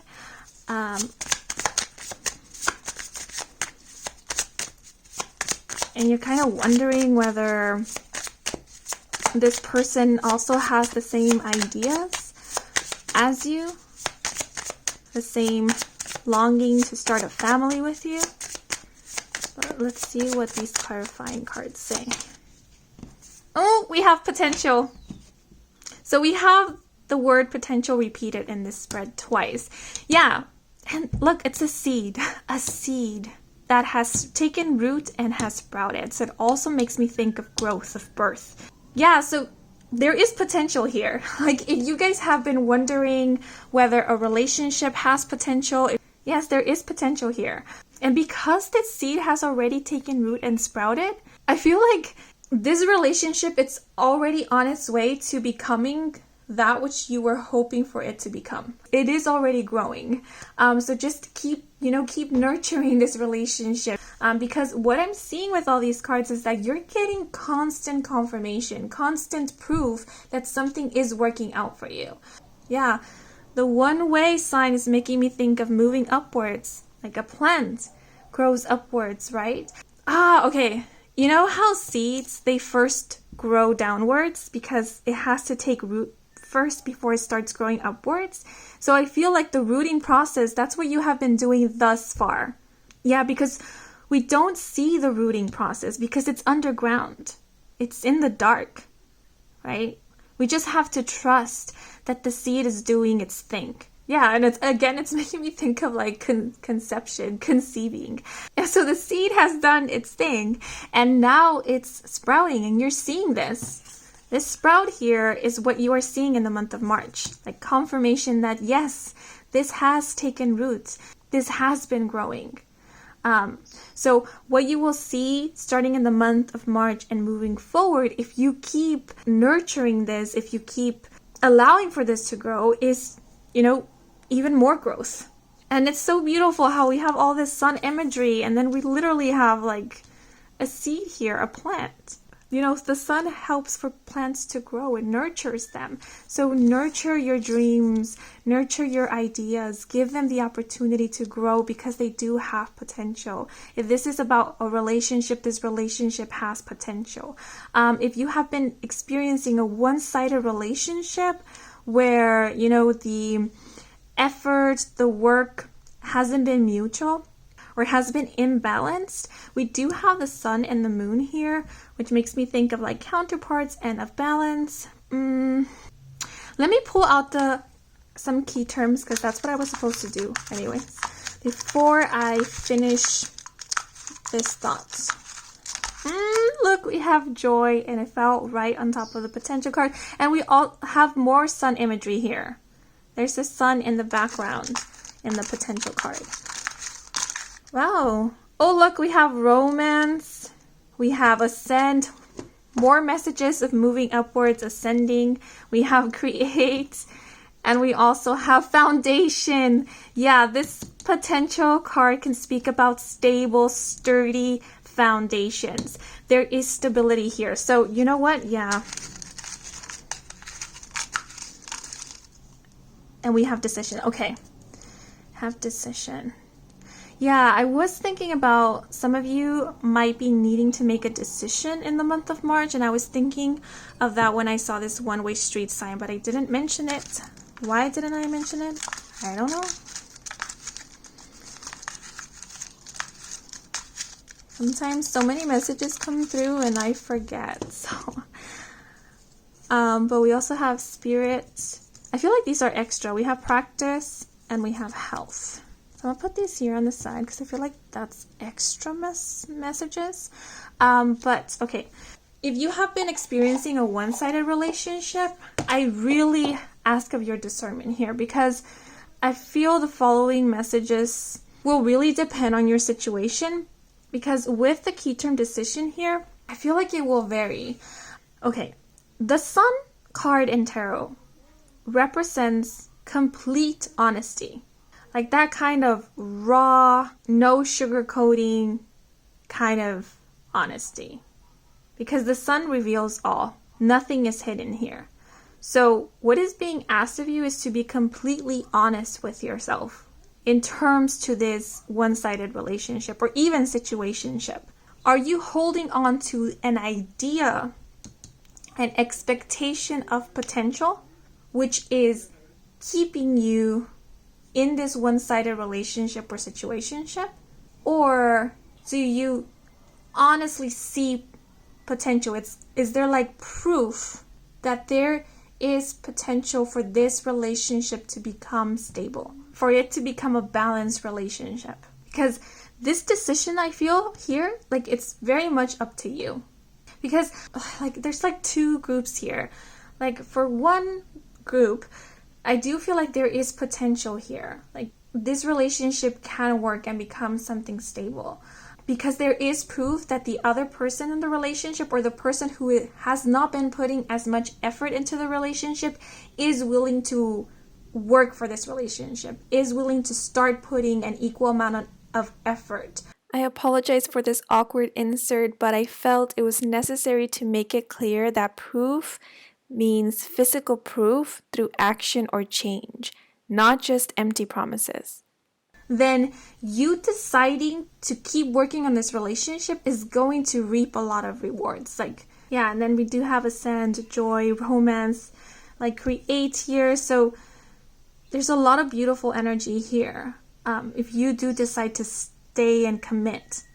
But again, all this will come if all parties in the relationship are showing potential. But if there is no proof of this, then choosing to stay might result in the same thing. Because I am noticing we have a sun and moon here, but then in the fortune card, we only have the sun showing up. Yeah, so this requires of your complete honesty. Yeah, and this could be referring to you. Maybe it is you who has not been putting as much effort into a relationship, and the month of March is about you sitting down with yourself and getting honest about whether, this lack of effort in the relationship is because you are ready to move on, or it's kind of like a wake-up call that you need to start putting in your part in this relationship or connection, because this is something that you want to see grow. Yeah, so it will depend. It will depend. And this message just came out of nowhere for those of you who are single parents, or you choose to become a single parent. I do see you feeling quite happy about your decision. And I do want to extend that to everybody, everyone who chose this group. Whatever decision you're making is a decision that you will be happy about. So whether it be in terms to relationship situation, whether it be in terms to family, or even work, your creative endeavors, your hobbies, you will feel very happy about the decision that you've made. Yeah, so if you've been at a crossroad recently, trust in your intuition, trust in your inner knowing, trust in what has been shown to you, what has been revealed to you. I want to say trust in the facts. Yeah, but maybe that's the case because we do have foundation here. Foundation makes me think of something concrete, something physical, something tangible, something that you can see. Yeah, so maybe that message is for a specific few of you. Trust in the facts. Yeah, some of you might even be making a decision to adopt. It could be adopt a child or adopt an animal. Some of you might even be considering surrogacy, and you will be making a decision in regards to that in the month of March.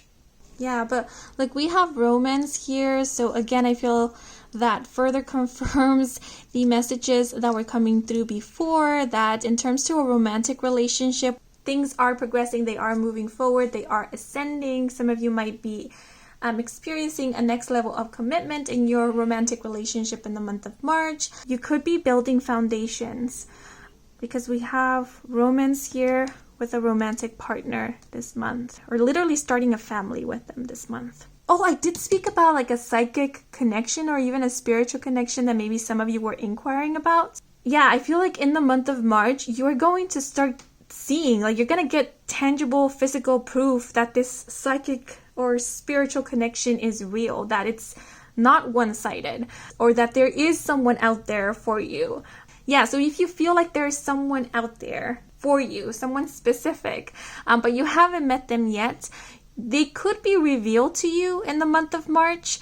Yeah, with Spirit here, Spirit could be providing you with information about this person, their name to be revealed to you, or you could, I don't necessarily feel that this might be the case, but you could be meeting them this month, meeting them in person or seeing them, or you could simply be receiving a lot of physical confirmation or proof that whatever it is that you've been feeling or experiencing about a psychic connection or spiritual connection is real. Like, you haven't been making this up. This isn't one-sided. There is someone out there who is connected to you in this way. And I feel who has also been experiencing some of the things that you've been experiencing. Maybe it might be different on their side, but there's definitely something going on their side as well. Yeah, and I do feel like overall you guys are going to feel very joyful. You're going to be feeling a lot of joy during this time, or there's going to be moments in the month of March where you're just going to get this like overwhelming feeling of joy and hopefulness and enthusiasm, excitement for the future, for what is to come, for what is unfolding for you. Yeah, because with Create, I do get this feeling of something unfolding. It's not that it's coming or that it's happening in the future and you're just picking up on it, sort of like a premonition. No, you're getting the feeling that something is happening because something is happening right now. Like, something is unfolding for you. Something is growing. It's already in movement. With health here, the sun also makes me think of health, of well-being. So if you've been worrying about your health will be improving. You're going to feel a lot more healthier in the month of March. I do see good news in terms to health.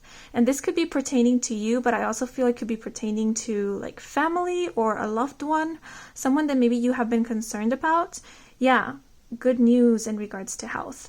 And I feel like any decisions that you've made in regards to health, you're going to see that like you made the right decision. Maybe some of you have been worrying about that, certain decisions that you made in regards to health. And yeah, I feel like Spirit is coming through to like confirm to you that all is in order, that you are on the right path. Ooh, with practice, what came to mind was practice being surprised. I don't know if that makes sense, but I feel like what Spirit is trying to say, or what the cards are trying to say is, or what I'm trying to say is, get used to being surprised, because I do feel like you will be receiving a lot of surprises, not only in the month of March, but moving forward in the coming months, like good surprises. And just know that for those of you who are creatives, or who are working on projects or thinking about starting a project, your projects will be successful. This card represents creative success. Yeah, I feel like for a lot of you, there's this shift. Like I said, I do see you feeling a lot more determined. And this might sound harsh, but like maybe some of you have been lacking discipline. Like you had the right idea, you even had like the right plans or the right steps, but maybe what has been missing is discipline or ambition possibly.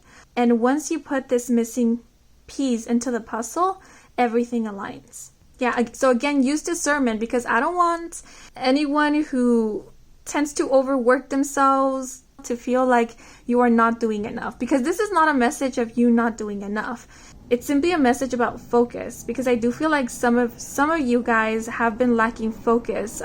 There might be something that has been distracting you from pursuing your dreams or going all in terms to your goals. Yeah, and for some, maybe the distraction was a relationship that was taking too much energy from you.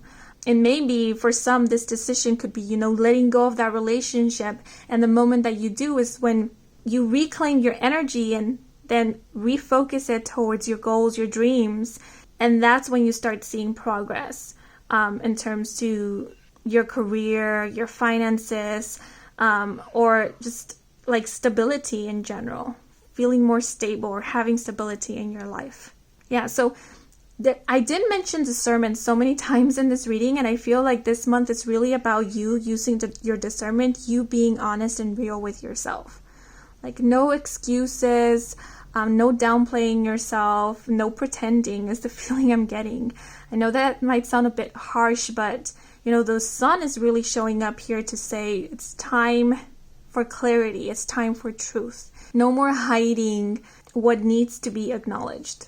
Yeah, and looking at this over yonder, we do have an image of mountains, and it's making me think of like hopefulness and overcoming challenges.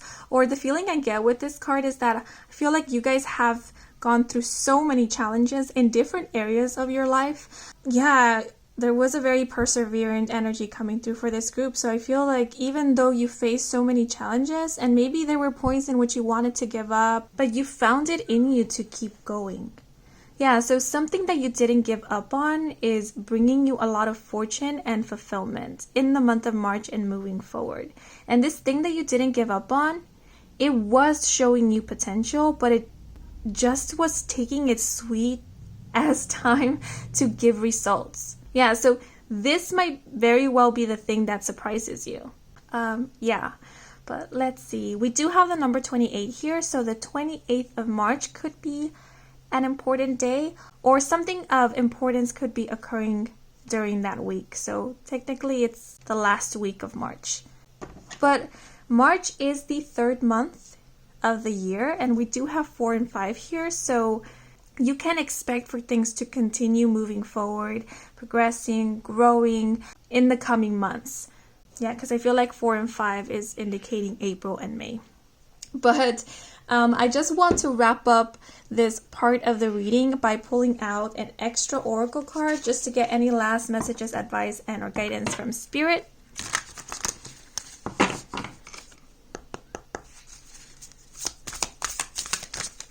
Oops. I get the feeling that this reading is going to be so long. Oh my gosh. Okay, sorry. So we have Sailor's Knot with entanglement, energetic cords, ties, and bonds. Why did I get so excited about this card falling out for you guys? Oh, I know. Because I feel like this is representing that psychic link or connection or spiritual connection that we were talking about. So yeah, for those of you who are wondering about that and you just needed more confirmation, I feel like this is your confirmation. I do want to read the guidebook message associated with this card because I feel it provides a lot more detailed information. So we have Sailor's Knot with, like a sailor uses knots to tie pieces of rope and boating gear together, the universe also uses invisible strings to tether you to certain people and situations. These invisible strings are called energetic cords, ties, and bonds. These connections typically reveal little on the surface, but deep down they affect you on a soul level.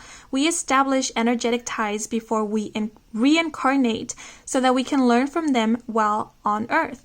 Depending on the context and relationship, these bonds are referred to differently. Some examples include soul contracts, ancestral ties, past life ties, karmic cycles, karmic partners, soul mates, soul families, and tribes, and so on. Any significant relationship, challenge, or success you've had in this lifetime has been tied to you before birth. Oh my God, this is such an interesting sentence because we literally have the key term birth representing the overarching energy of this month. So any challenges you've experienced are challenges that you kind of planned for, like your soul planned for before you reincarnated into this lifetime. And it's because these challenges would have provided you with wisdom, knowledge.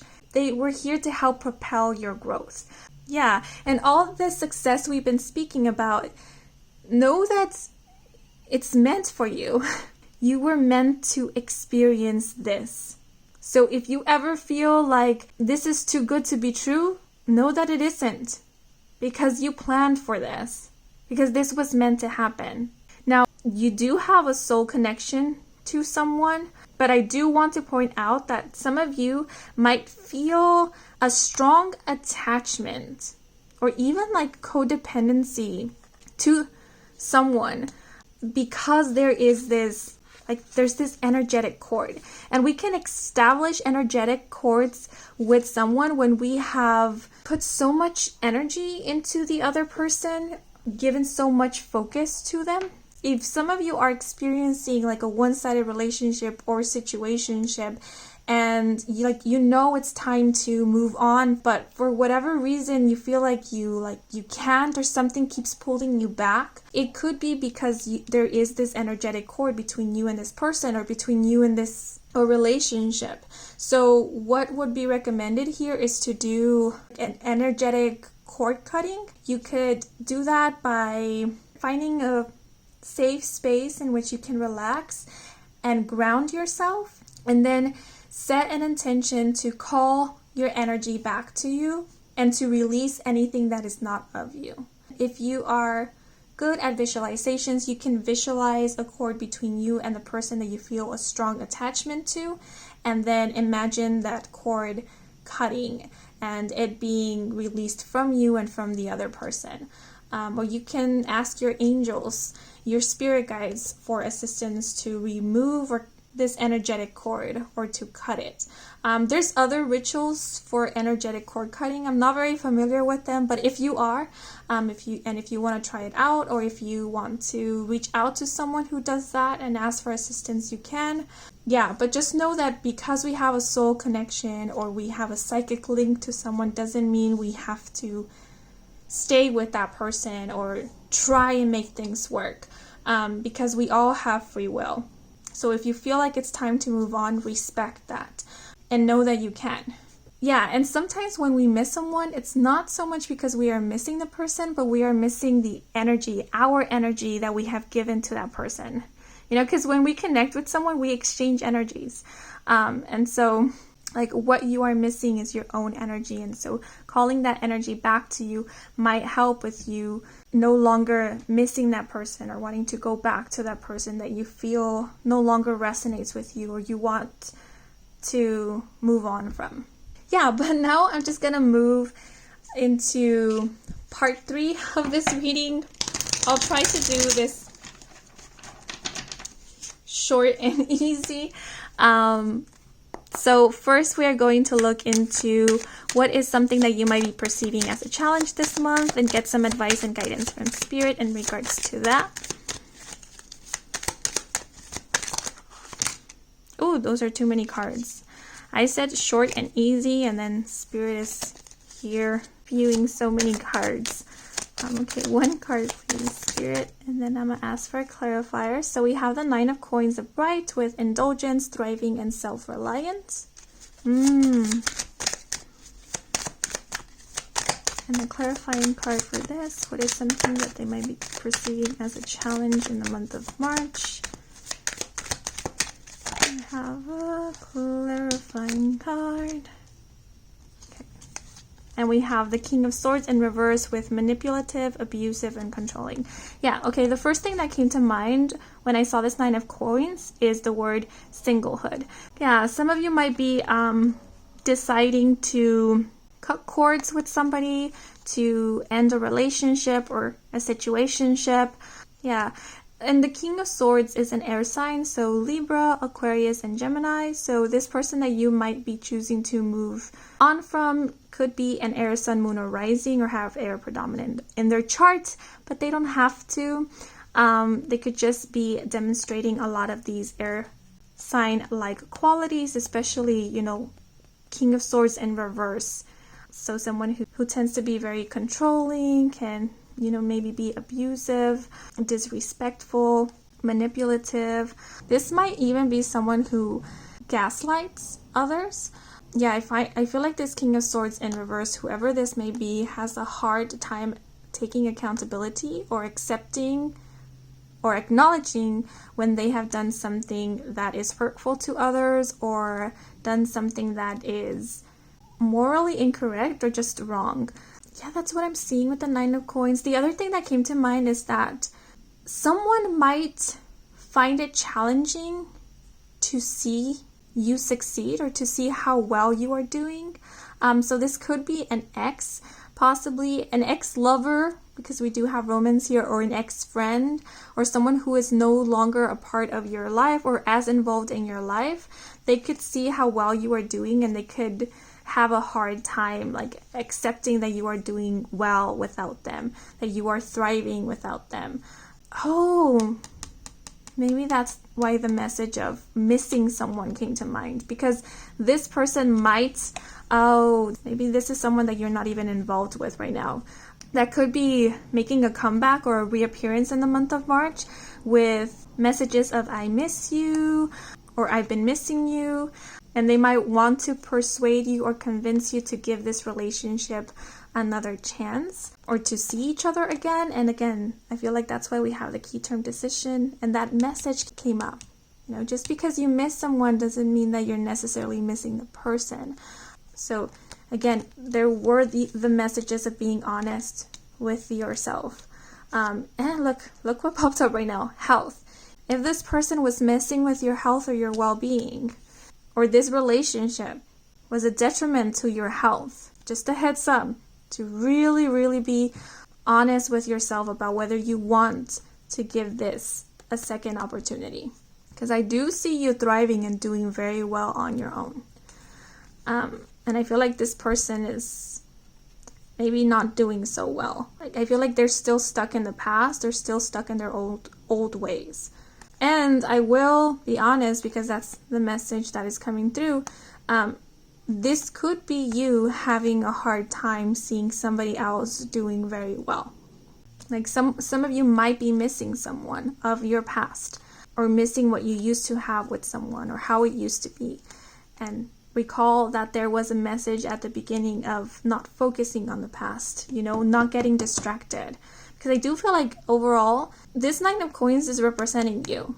So, somebody else could be doing very well, but I feel like you will also, that's what we've been speaking about. You will also be doing very well on your own, or very well in other areas of your life, or maybe very well with somebody else.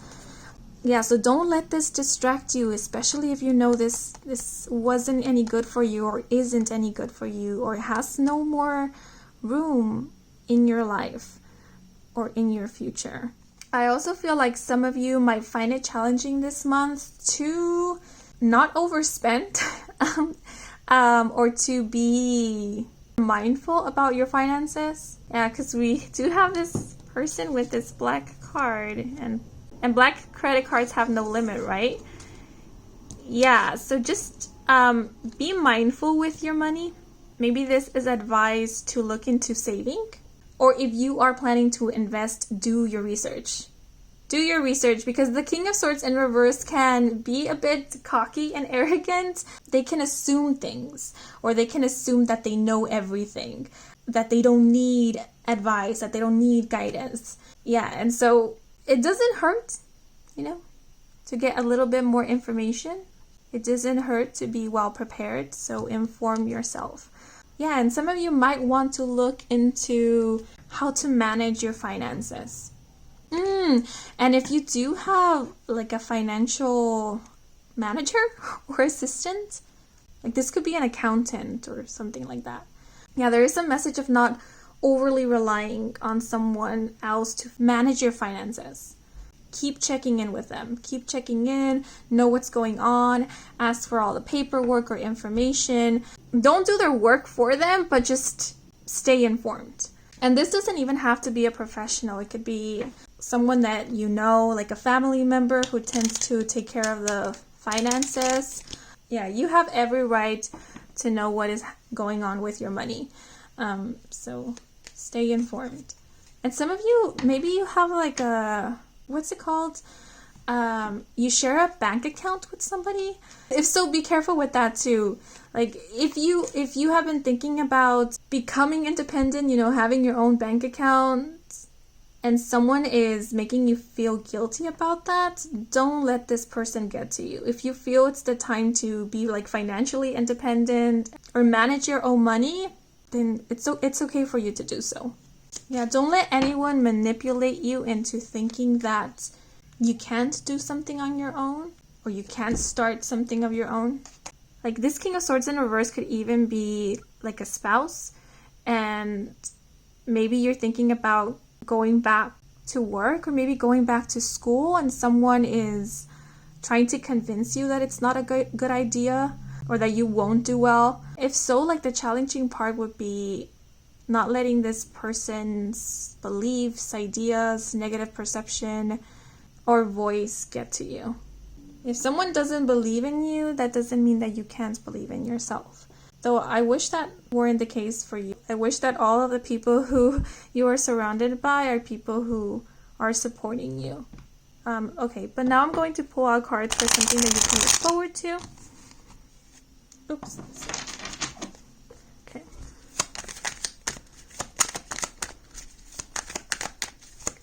And I do feel like you have a lot of support on your side, but there's just, I feel like this King of Swords is representing one specific person who is just being a bit of a challenge or showing up as a challenge. Okay, but let's see. Like I said, that you can look forward to in the month of March. Woo!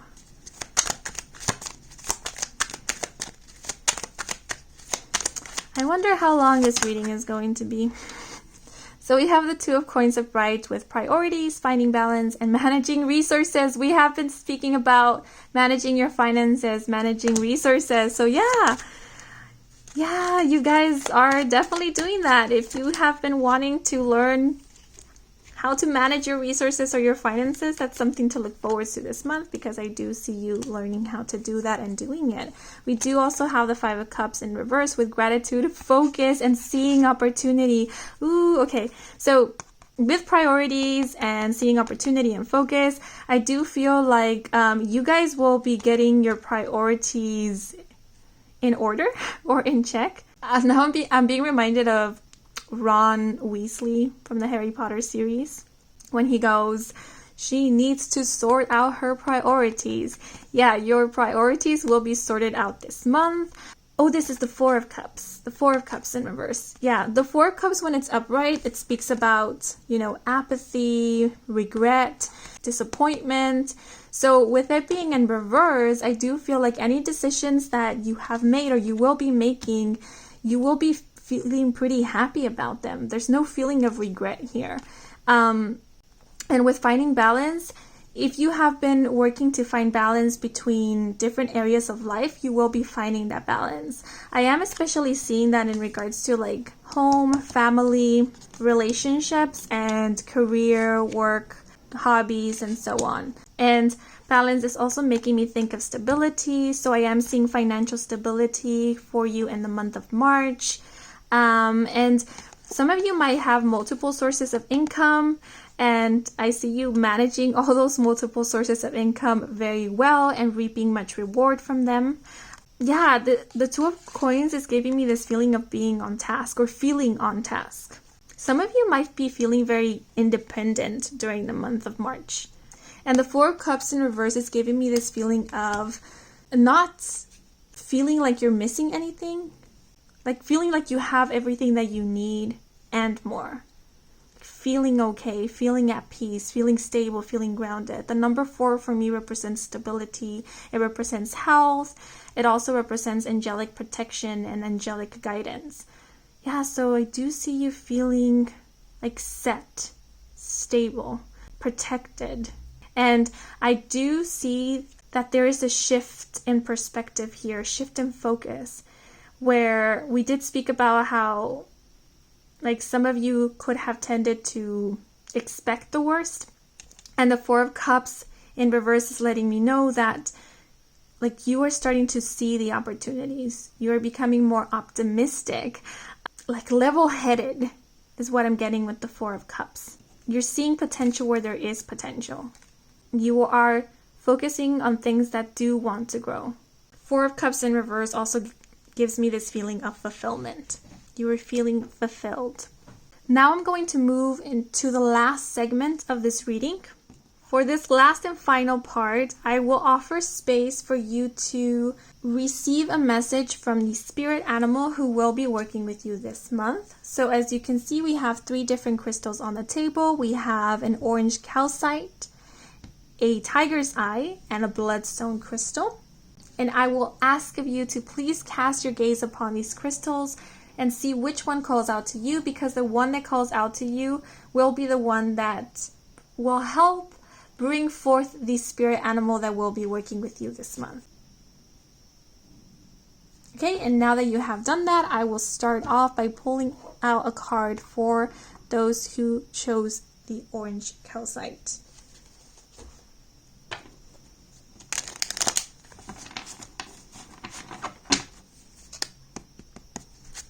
So who is the spirit animal that will be working with those who chose the orange calcite?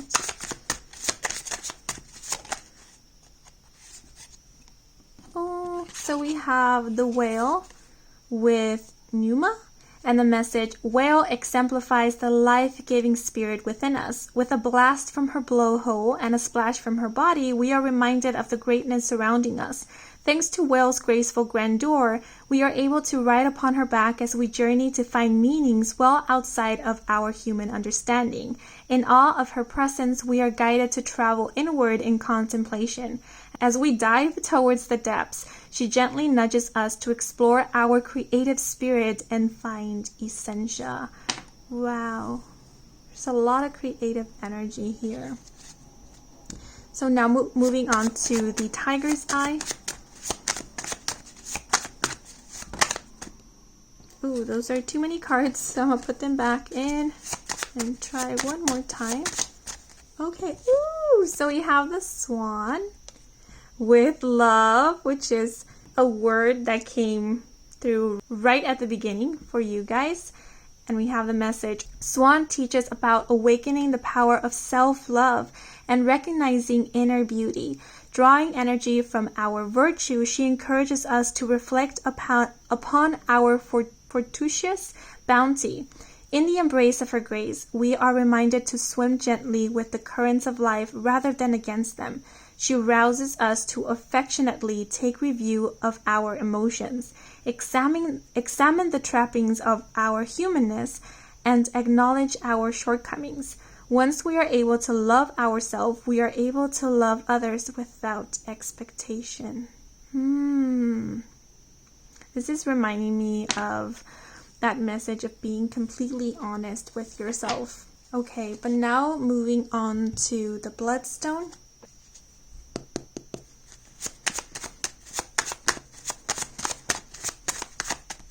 Bloodstone, for those who chose the bloodstone.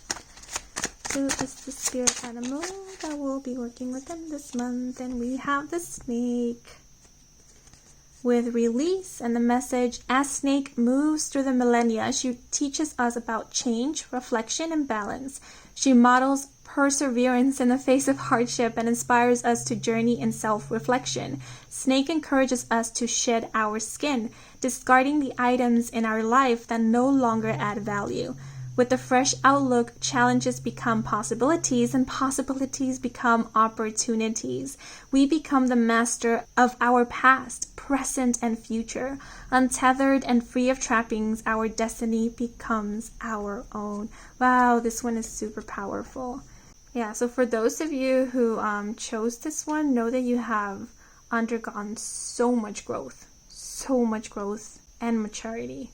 Okay, but those are all the messages we have for you guys. I hope you enjoyed this reading. I hope it brought some guidance, some clarity. If it did, then please leave a like or a comment. If you are new to this channel and you want to stick around for more readings with me, Kim, then please do subscribe. And hit that bell notification button so that you'll get notified when I post a video, because I myself don't even know when I'm going to post a new video. So yeah, hit that bell notification button if you want to. But yeah, I do. Did I say this? I do offer personal readings. All that information is in my website, and the link to my website is in the description box down below. Yeah, thank you so much for watching, and a huge thank you to all of you who watch the ads or let them play in the background, since that is a simple way to support me and to support this channel, and truly it does help. So if you did, thank you so very much. And yeah, that is all for now. Wishing you a wonderful, amazing month of March, and until the next moment, bye-bye. Hello, you guys who chose Group 3, the full moon. Bienvenidos to your reading. If you are interested to know how this reading is going to unfold, then I do recommend for you to listen to the intro if you haven't done so already, because it is there where I go over everything we are going to cover. And we are going to cover quite a bit since the reading consists of 4 parts. Okay, but as always, I will start off by sharing with you what I picked up on when connecting with the energy of your group. And once I have done that, I will move into the cards, and that will be part 2 of the reading. So the first message that came to mind when connecting with this group's energy was the phrase winning over. Now, I can interpret this in different ways. The first interpretation that comes to mind is that you could be winning someone over in the month of March. This could be something like a romantic interest or pursuit, like winning someone over with your charm, your charisma, and so on. Or it could be referring to you winning over an argument or a discussion, or something like winning over an audience or a group of people or someone important, someone of power or high standing. Because what is coming to mind now is, convincing or persuading a select group of people to support either a foundation, an idea, a nonprofit, or something like that. And the second interpretation is you triumphing or being victorious over something you've been battling. Yeah, because I do get the feeling of like this ongoing battle or something that you've been pushing against or fighting against, and like it's been a close call, or it's been very difficult to speculate who was gonna win because it was that tight of a battle. Yeah, so this victory does feel very sweet, and it feels like the ending of a cycle because it has been going on for quite some time, or it was a very intense battle for all the time that it lasted, whether it be long or short. Yeah, so I do see you claiming some type of victory in the month of March. Now, the other thing that came to mind was the word no, and then the phrase leave it. I didn't get any other context, so I'm not quite sure what this might mean or what it is referring to. But I mean, no is a very straightforward answer. So if you guys had a question in mind, or you've been asking the universe about something and you've been wanting a yes or no answer, that could be the answer to your question, but of course take it how it resonates. But this could also be a message for those of you who have been trying to persist with something, and maybe you have already gotten an indication that it's time to let this go or to not prod at it anymore. Yeah, I also get the feeling that this could be indicating that in the month of March, someone might ask you to not overstep certain boundaries. Yeah, someone might kind of put their foot down in the month of March. And it could very well be you. Yeah, now the other thing that I noticed when connecting with this group's energy is that my throat felt very tight. And I felt this right after the messages no and leave it came to mind. Yeah, so maybe this is speaking about you communicating and or implementing your boundaries, because I associate the throat with the throat chakra, which is the energy center that has to do with speaking up, speaking our truth. Yeah, so if recently you have been bothered by something, especially bothered by someone's actions or trespassing, and you've been struggling to let this person know that they are crossing certain boundaries, I feel like you will find the right words in the month of March to let this person know, or people, what has been bothering you, or to communicate what your boundaries are. Or maybe this is more encouragement or advice to speak up, to say something.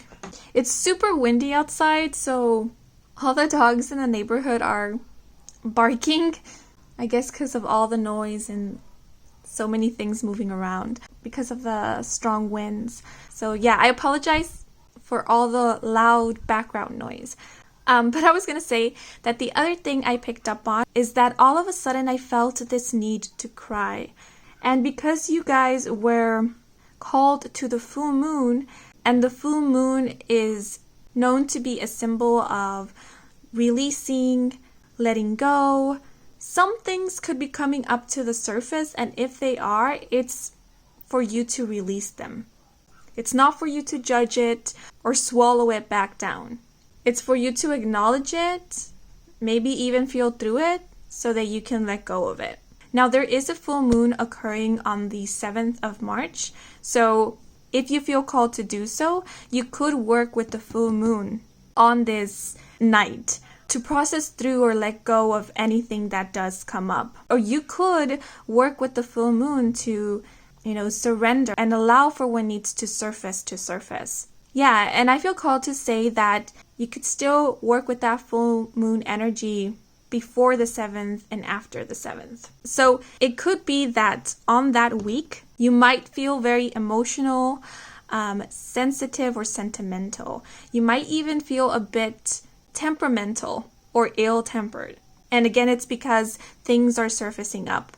There are certain emotions that are asking for you to acknowledge them and or to process them. So be gentle with yourself during that time, because I do sense that you will be feeling quite raw or very vulnerable. Okay, so take that as a time of healing.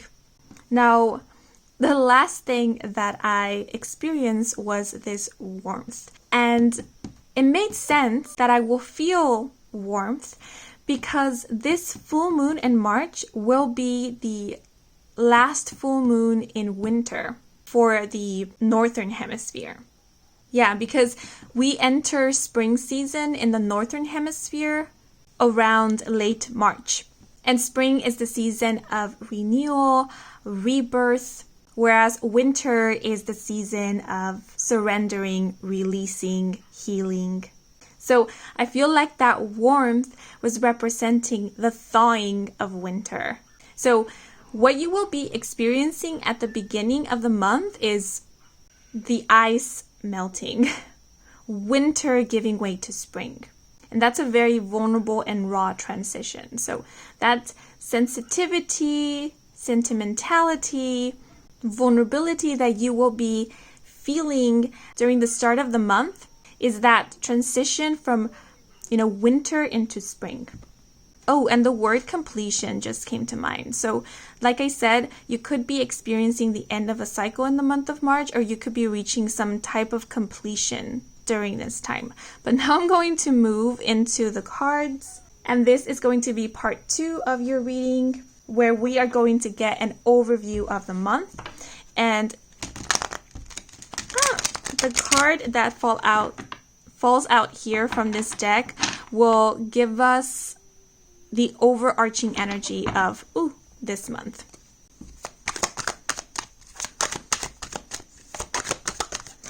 That one flew out and out of frame. Okay, let me go get it.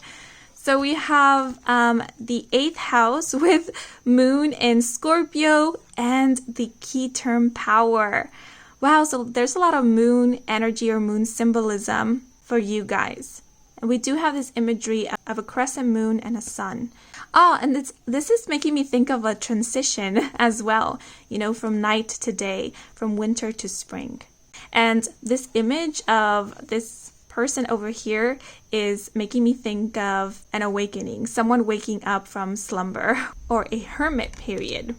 And then the 8th house in itself is the house of transformation, of rebirth. Yeah, so you guys could be experiencing a rebirth of sorts in the month of March. And because the 8th house is known to be the house of death, you could be experiencing a lot of endings during this time to make way for new beginnings. Yeah, it's again going back to that analogy of winter giving way to spring. And I love how we have this key term power here. So this could be indicating that you are going to feel much empowered after you go through this transition, after you surrender to this ending so that you may welcome this new beginning.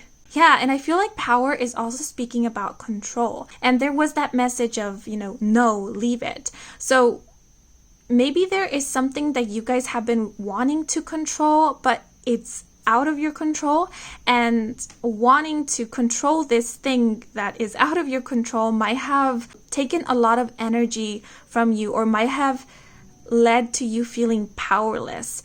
If so, I feel like in the month of March, you are surrendering this thing. You are releasing control of it.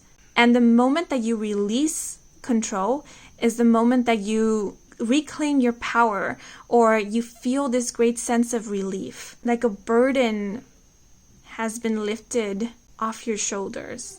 That's the vibe I'm getting. Yeah, but this card in itself does indicate powerful emotions. So you will be feeling your emotions very strongly during this time. And I feel it's for a reason. I feel it's because these are the emotions that you have been suppressing, ignoring, or even trying to control or manipulate in some way. Oh, a message came to mind, but before I get into it, I want to pull out the rest of the cards. So let me do that. So this is the Southern Oracle deck.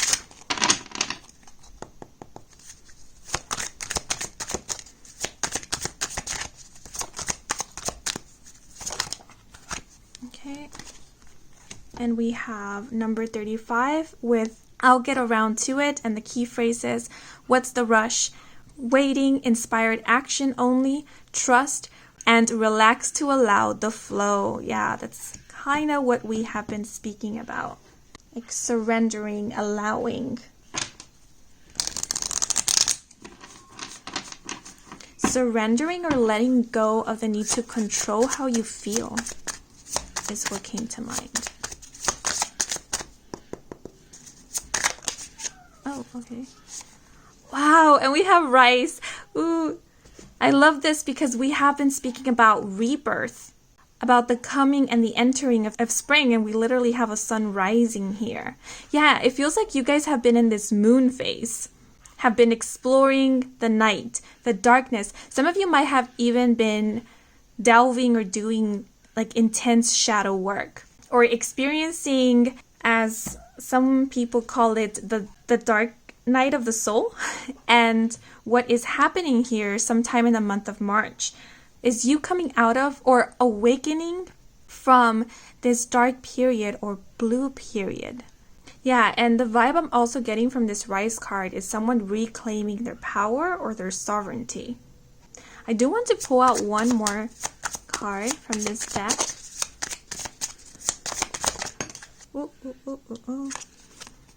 Oh, look, and we have Knight in reverse. Wow, okay, so this is just like reaffirms the previous messages. Yeah, you are coming out of a dark period. The night is giving way to day.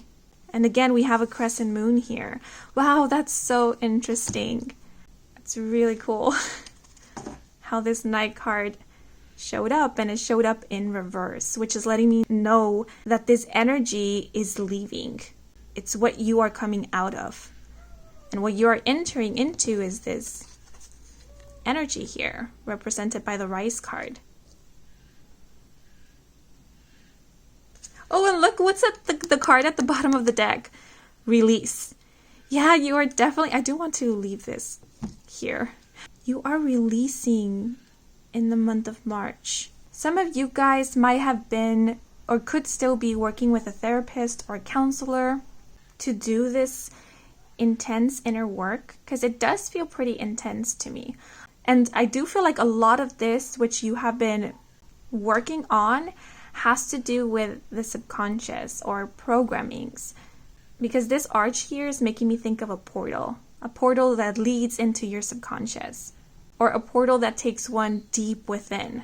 And what I'm getting is that for the longest time, how you've been going about in doing this shadow work or this healing was to fight against what was coming up, to like demonize what you were struggling with, or to condemn it, to judge it, to want to eradicate it. You know, it's like struggling with feelings of anger and wanting to eradicate that emotion completely, never feel it again. And all that resulted in was this push and pull. Like, the more that you tried to get rid of this emotion, that's the stronger that emotion became. And now I'm being reminded of the message that came through at the beginning before pulling out the cards. A long battle. Like, where for the longest there was no winner. There was just this back and forth. And so what I'm seeing happening in the month of March is a revelation. Understanding that it is okay to feel certain emotions. And that it's not about eradicating it, but it's about learning to feel it.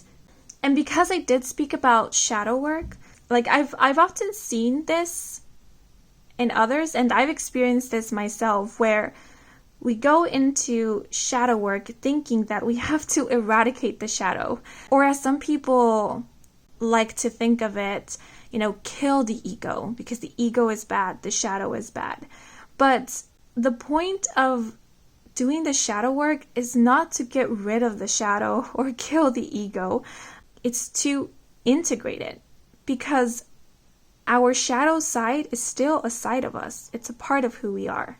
And our shadow is basically what we perceive as bad because we have been taught to believe that it is bad. It's what we are ashamed of. It's what we are afraid of. A lot of people fear the night, but it doesn't mean that the night is bad or is evil. The night just offers a different perspective. It's a different experience. It reveals something that the day doesn't. And so basically doing shadow work is working on your self-acceptance. Is accepting every single part of you. Even the parts of you that you might deem ugly or bad. It's holding space for yourself without judgment. And I feel like that's the difficult part about the shadow work, is releasing the judgment and allowing. In order to allow for things to surface up, we need to relax and to allow. And that's the surrendering. And it can be scary to surrender, because at least to me, surrendering felt like giving in to something.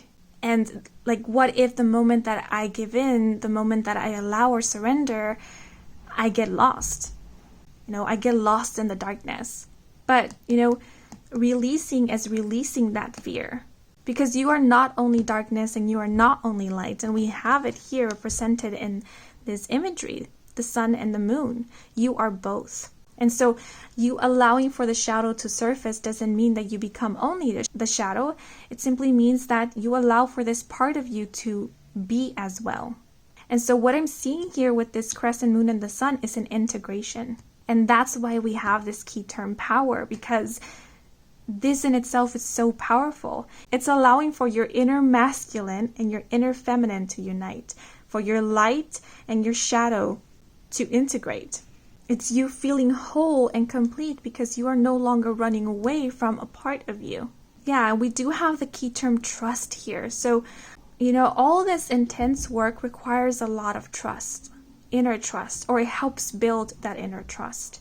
And, what I'm also getting with trust is that some of you, it could be that you have been wanting to do this work, to surrender, to allow, but maybe you have been waiting for an environment that you could feel safe in order for you to do this, because it does require a lot of vulnerability. Or maybe you have been wanting to do this intense work with someone else's assistance, someone that can serve as an anchor, someone that can be there for you once you surface up, because this is you diving deep. And so I understand, I get it, that like sometimes it helps to know that there is someone waiting for us on the surface, waiting to catch us or to help pull us up if we're struggling.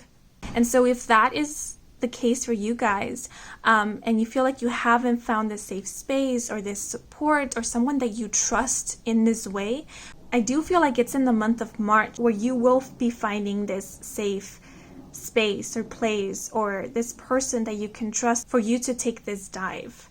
Yeah, so as mentioned, some of you could already be, working with a therapist or a counselor or like a professional, a specialist. But if not, you could be reaching out to a therapist or a counselor in the month of March. I do see you having a lot of revelations, and it's not only in the month of March. I feel like you are entering this phase of your journey where you are starting to have more and more of these revelations, where you are starting to make sense of certain things that have been bothering you or you've been struggling with, or that you never even knew it needed making sense of.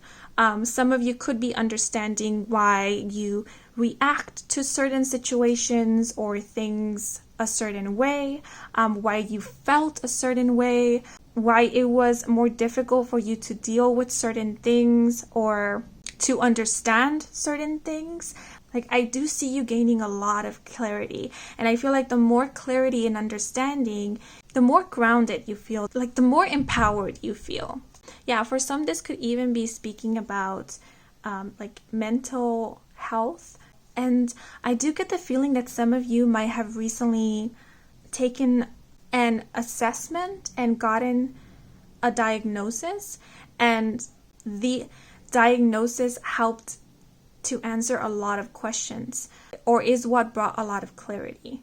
Like, yeah, because I get the feeling that if you ever thought you were broken or like something was wrong with you, you are coming to realize that you are not broken. You just process things differently. You interact with the world around you differently. And so instead of trying to force yourself to do as others do, or force yourself to fit into a mold, you are now coming to understand, what works best for you and how you can accommodate to your needs.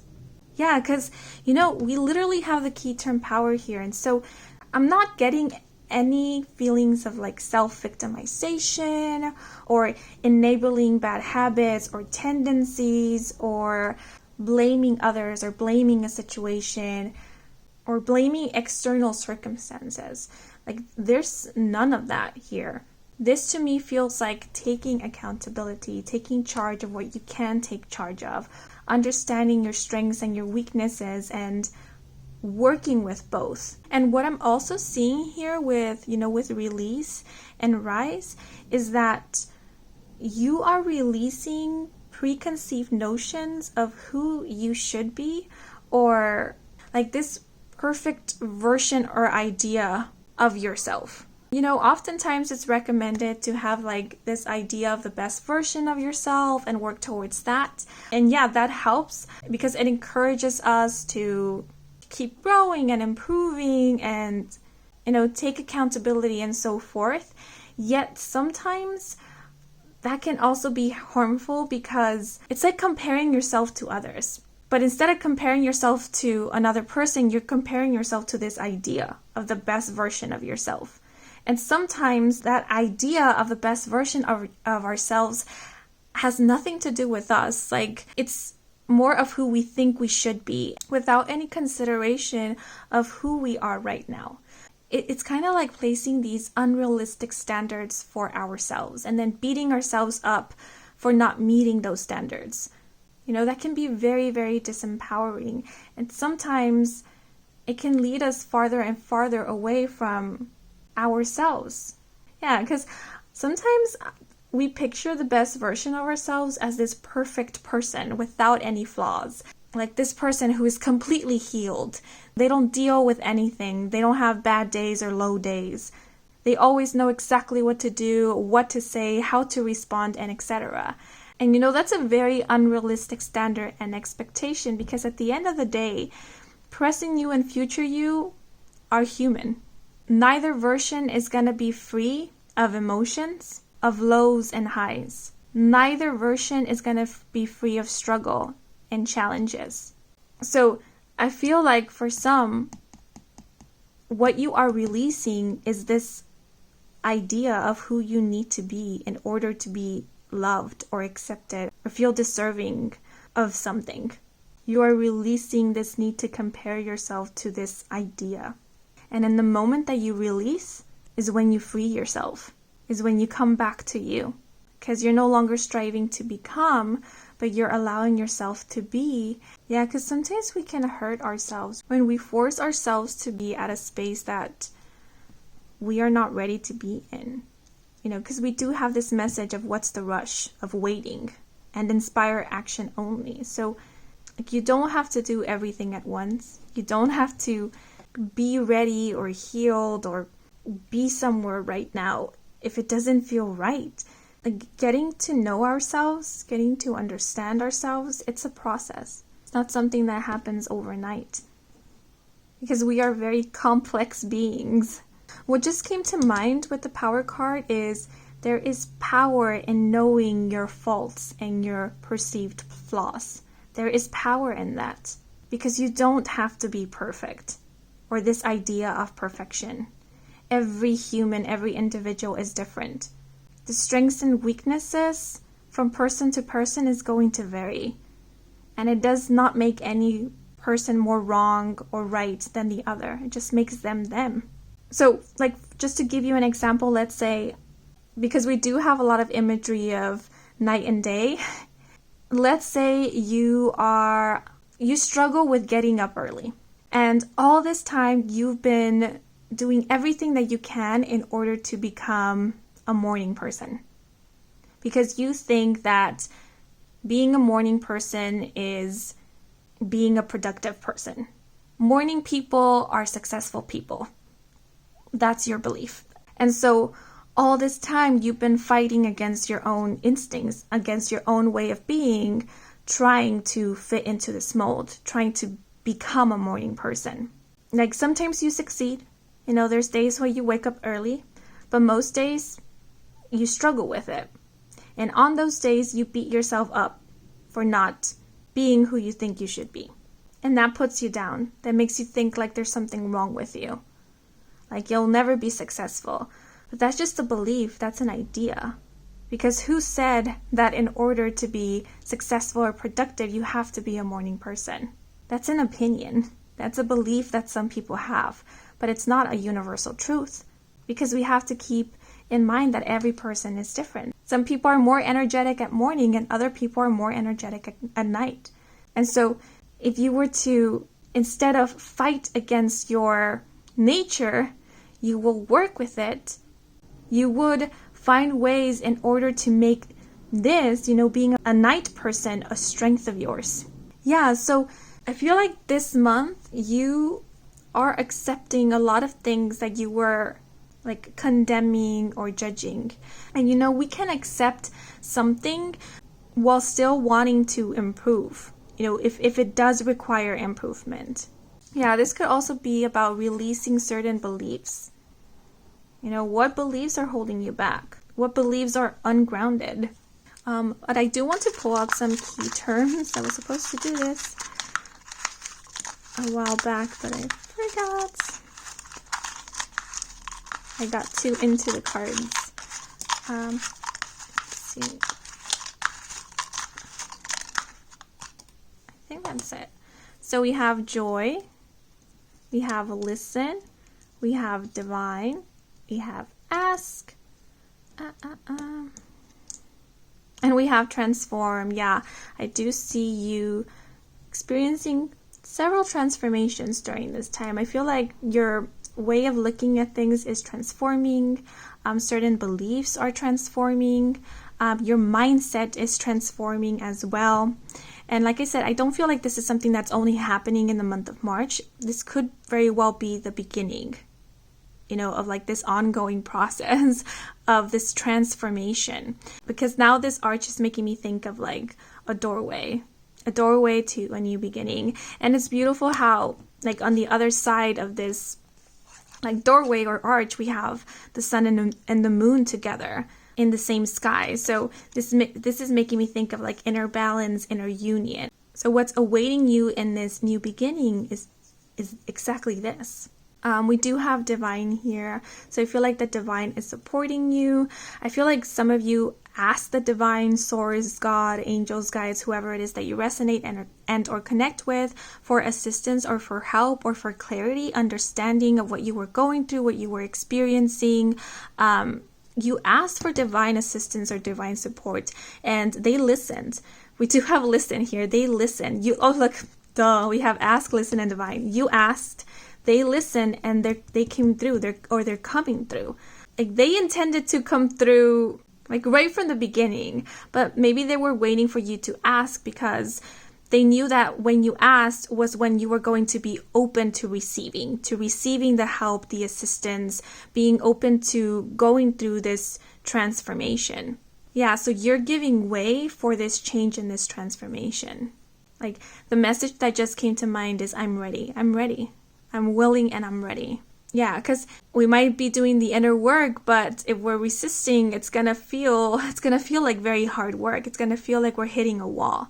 And so that might have been the case for some of you guys, which maybe that's why this like inner work or like shadow work or dark night of the soul might have felt like it was lasting a while, because there might have been some resistance. And what I'm seeing here is that you're putting the walls down. And like the moment that you do that, it's like when everything that you have been working towards to like starts happening for you. Yeah, and look what we have here. We have joy. And the sun in tarot represents joy and happiness, optimism, success, freedom. So for some, like you might have found it difficult to get connected with like feelings of joy. And like the message that came to mind, which sounds a bit cliche, is you are finding your joy again, or your enthusiasm. It could be for life, or it could be for like a specific thing. But what I'm seeing with joy is that you are finding joy in getting to know yourself.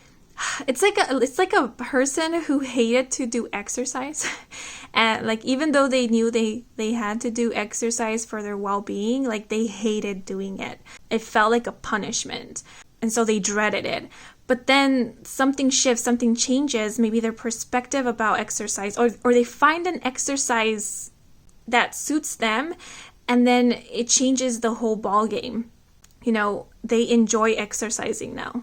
They look forward to it. They take pleasure out of it. They feel empowered by it. That's what I'm sensing here when it comes to like doing the inner work, or like getting to know yourself, like diving deep. You're looking forward to it. You're feeling empowered by it. You get some feeling of joy from it, some feeling of accomplishment. So like this could be literally finding the perfect therapist for you, or the perfect form of therapy for you. Or like I said, finding that safe space, or like finding something that works for you. Yeah, so with ask and listen, if you are going to therapy or like working with someone and something, maybe that's what we got, like the throat chakra. If something doesn't feel right to you, if something is not working for you, like you've tried it but it's not working, don't hesitate to let whoever it is that you're working with know. Like don't hesitate to speak up about it, because what's the point of you doing something that isn't working out for you? There's no point in that. So it's okay if something doesn't fit, if something doesn't match, if something doesn't feel right. When it comes to inner work, when it comes to therapy, it's not a one size fits all. So like don't feel like something needs to work out for you because it worked out for someone else. So it's okay to try different things. Sometimes it takes a couple of tries. Sometimes we can find the best fit right away, but then after a while, what once fit no longer fits anymore. And that's okay too. That's okay too, because you are constantly changing and transforming. Even if it doesn't show outwardly, inwardly, we are constantly changing and transforming. We are not the same person as we were yesterday. Yeah, maybe that is also why the message "no, leave it" came up. Because if something is not working out and you already tried to make it work out, but it's still not working out, maybe that's a sign that it's time to let go of it. It's time to try something new, something different. Like, don't get stuck on old ways if those old ways are not helping you. And I feel like the divine is communicating, connecting with you a lot during this time. Like, I feel like they have been. And that's not lessening or decreasing anytime soon. So I feel like with listen, the divine is asking you to listen. You asked for guidance, you asked for answers or clarity, and they provide it to you. They aren't leaving you out in the cold. I feel like they are providing you with that which you are asking for, but maybe you are not seeing it for what it is. Maybe you're not recognizing it as assistance, or you're you're plain out ignoring it. Yeah, because I got that feeling with I'll get around to it. Like, I'll get around to it. Oh, and I just noticed the number 35, if we reduce it, we get the number 8. So there is repeated 8s here. 88 is making me think of a year, 1988. So some of you guys might have been born on the year 1988. If so, this could be here to serve as a confirmation. But now I want to... Oh wait, before I move into part 3 of the reading, I just want to wrap up this part of the reading by pulling out an extra card to get any last messages, advice, and or guidance from Spirit.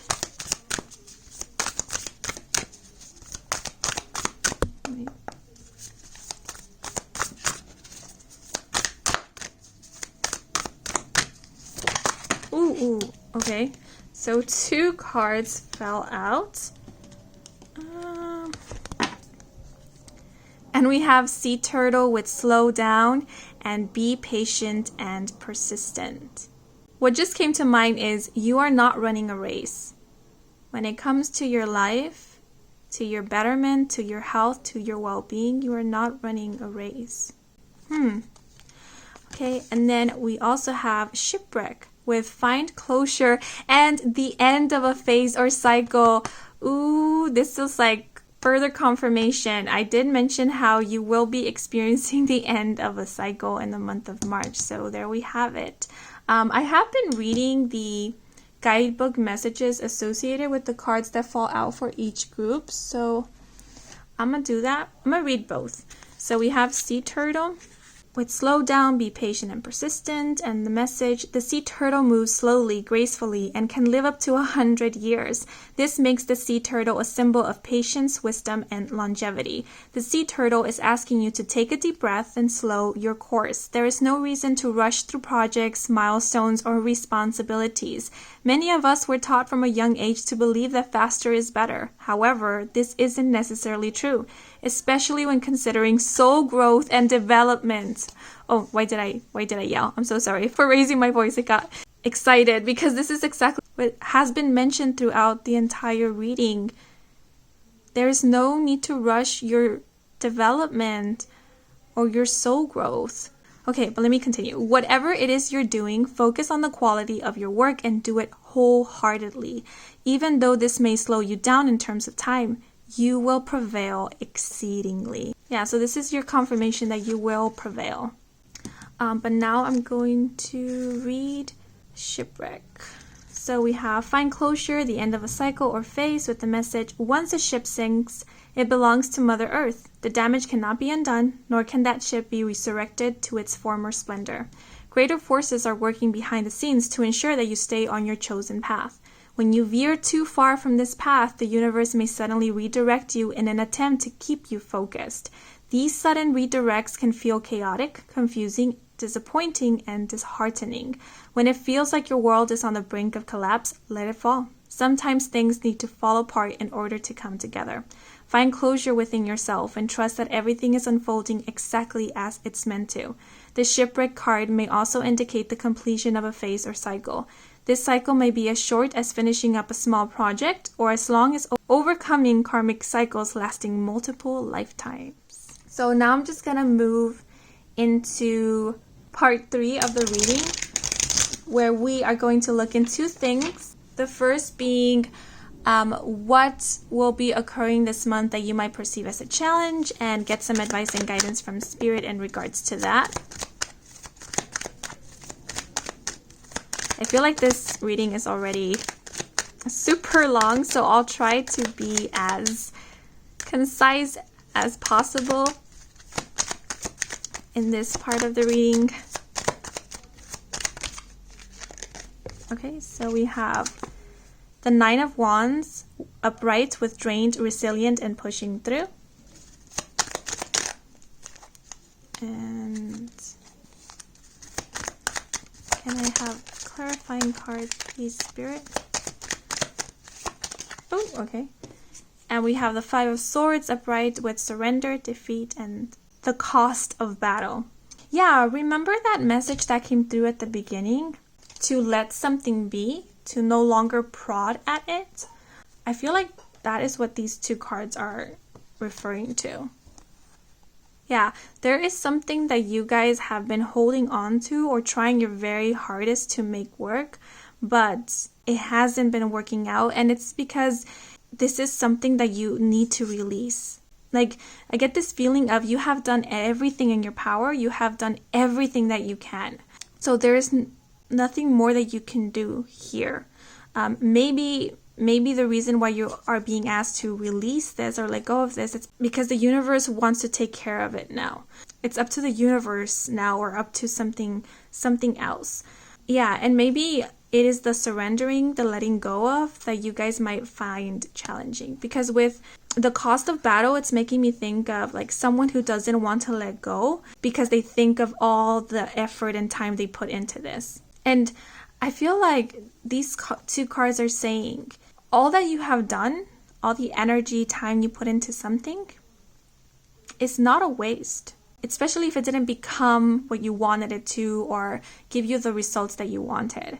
It's not a waste, because the beautiful and strange thing about giving it your all and doing everything that is in your power and everything that you can is that you can let go of this or walk away without any regrets. You know, because oftentimes regret comes from knowing that you didn't give it your all, knowing that you didn't try everything that you could. And that's when it leaves someone wondering, what if? What if, what if, what if? And sometimes that what if is what hurts the most, and not so much the having let go. And so what I'm seeing here is that there is no regret here. Or I feel like Spirit Universe is saying there is nothing for you to regret here when it comes to this. Because we know that you gave it your all. You did everything that you could, to the point where there was nothing more for you to do.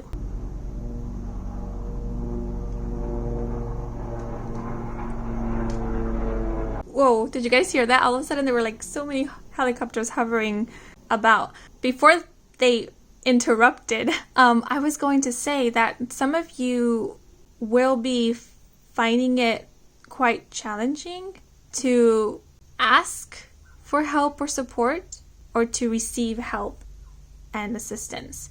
Because, you know, this releasing, surrendering could be speaking about you letting somebody else handle whatever it is that you have been struggling with, or kind of letting something or someone else take the wheel. And so, like, the helicopters made me think of, like, Mayday, made me think of assistance or aid coming in. So I feel like universe is saying, we are delivering to you the support and the assistance that you need. So please don't resist it. It's okay for you to be supported. It's okay for you to be helped. You don't have to do everything on your own. And oh my God, all of a sudden I felt a need to cry. I got choked up a little bit. Because what I was going to say is that I am sorry if you ever felt like you needed to do everything on your own. Because you don't. Of course, you know, when it comes to healing and the inner work, that is something that we have to do. But we can be supported as we do this healing. And if you feel like you haven't had that support system, that's what's coming in for you in the month of March. And so the Five of Swords here is saying, you needing help, you asking for help, you receiving help, doesn't mean that you lost a battle, or doesn't mean that you didn't do good enough, or doesn't mean that, like, you can't do things on your own, or that you're lacking some type of strength, because it takes strength, courage, and wisdom, a sense of level-headedness, to know when we've reached a limit, to know when we can't fight a battle on our own, to know when we need an extra hand or guidance or advice. You know, I feel like the most powerful or wise kings were those who knew that they didn't know everything, that they needed counsel. Yeah, you haven't lost a battle. You just ended a cycle. And closing this chapter, whatever this may be, is what is allowing for a new chapter to begin. And I feel like for a lot of you, it's also allowing for what universe was planning for you to finally come in. Because now there's space for it. There's room for it. And what universe has planned for you or had in store for you is something that is way, way, way more in alignment with you and will serve you a lot more. Yeah, but please take the messages how they resonate, because I feel like the situation for each one of you is going to vary and vary drastically. Yeah, because for some, whatever this is that is ending or you have let go of might be something that is irreplaceable. And so I don't want to invalidate any situation or anybody in any way. So like this chapter or whatever is coming in for you, or whatever the universe has in store for you, could simply be just, a new chapter, a new experience, a new phase of your life. And not so much something that is here to replace something of the past. Yeah, okay. But now I'm going to move into what is it that you can look forward to this month.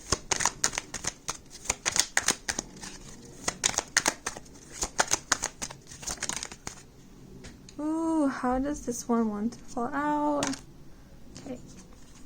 So in reverse, we have the Nine of Coins with superficial financial dependency and deceit. And to clarify this energy, please. Oh, okay. Okay.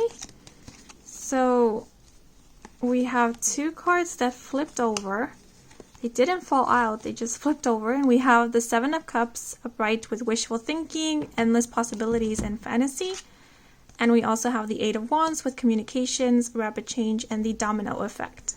So what I'm getting here is, first of all, the key phrase financial dependency is really standing out to me. So if some of you are financially dependent on someone or something, and what you've been wanting is financial independence, I do see you working towards that in the month of March, because the Seven of Cups is making me think of someone who's simply been wishing or fantasizing for what they want, but they haven't possibly been, taking action towards it. And so what I'm seeing here with the Eight of Wands is that this month you will be taking action towards those wishes, dreams, goals. And so it's no longer just wishful thinking. And I feel like the moment that you start taking action towards it, that's when things start happening. Yeah, because we do have rapid change. And if you feel like you have already been taking action, but you still haven't seen any progress or change, what this Nine of Coins in reverse with the Seven of Cups upright may be speaking about is a mindset. The feeling I get is someone putting in the physical work, working very, very hard. But whilst they're working, in their mind they're thinking, oh, but this isn't going to lead anywhere. What's the point of me doing all this work if nothing ever comes of hard work and dedication?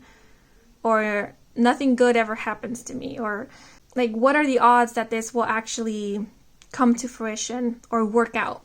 And so I feel like it's those limited beliefs that kind of put a break on things, because I do feel like there has been progress, but it's been slow because something is creating some resistance. And so what would help is to transform these beliefs or this outlook on things. And I feel like because we were speaking about transformation and releasing limited beliefs, you will be doing that. And once you do that, that's what creates this fast forward movement and rapid change and this domino effect where things are coming in for you, things are happening, doors of opportunity are opening up for you. Or the other thing I'm seeing is that maybe you do believe in the best possible outcome and your belief is strong. But what is missing is you taking some form of physical action to kind of strengthen these beliefs, to validate them. For example, let's say if you want a new job or you want to be employed and you believe that you will be employed, that you will find a perfect job, but then you haven't applied anywhere, then it might take a little bit longer for you to align with that perfect job. Or maybe offers are coming in for you, but you're not even considering them. Yeah, because what I'm seeing here with the letters, an offer. Someone is giving you all the information, what the job entails, how much you're going to get paid, the benefits, and so on. But you don't even bother to open the letter to read all the information. And so it's kind of finding a balance between like both things. And I feel like that's what you will be doing this month. And that's what helps things accelerate for you. And this card here did speak about inspired action. So I do see you taking a lot of inspired action during this time. It's like if you feel inspired to do so, you're not like putting it off or saying, I'll get around to it later and then forget about it. Like you're doing it in the moment. In the moment that you feel inspired to do something, you do it. And then it leads to somewhere good. And it has like this domino effect where more good things come out of this. Yeah, the Eight of Wands could also be signifying that you will be receiving a callback of sorts or communication from someone you've been waiting to hear from. Oh, and the other thing I'm getting with the Eight of Wands is that some of you could be hearing from an old friend. Like someone that you haven't heard from in a while. Yeah, and that could come as a surprise. Well, not so much anymore because I told you about it, but yeah. And it is something to look forward to, so this could definitely be someone that you miss or that you really enjoyed spending time with them. Yeah, and the other thing I got with the Eight of Wands was acceptance letter. The Eight of Wands could also be representing good news. So if you have been waiting for some kind of news, know that they will be good news. Yeah, and then my eyes were pulled to the key term joy. So definitely good news. Oh, some of you might have applied for like financial aid or support. And then you'll find out in the month of March that, yeah, you've been approved. You're getting this financial aid. Oh, some of you might have applied for like an apartment, like a residence of sorts. Maybe you were hoping to get it, but you didn't have much expectations about getting it. Yeah, I feel like you will be finding out in the month of March that you got it. Okay, but those are all the messages I'm seeing with these cards. So I'm just gonna move to the last part of this reading. So for this last and final part, I will provide a space for you to receive a direct message from one of the spirit animals that will be working with you this month. So as you can see, we have 3 different crystals on the table. So we have an orange calcite, a bloodstone, and a tiger's eye. And what I will ask of you is to please cast your gaze upon these crystals to see which one calls out to you, because the one that calls out to you will be the one that has a message for you. And I will now pull out a card for those who chose the orange calcite.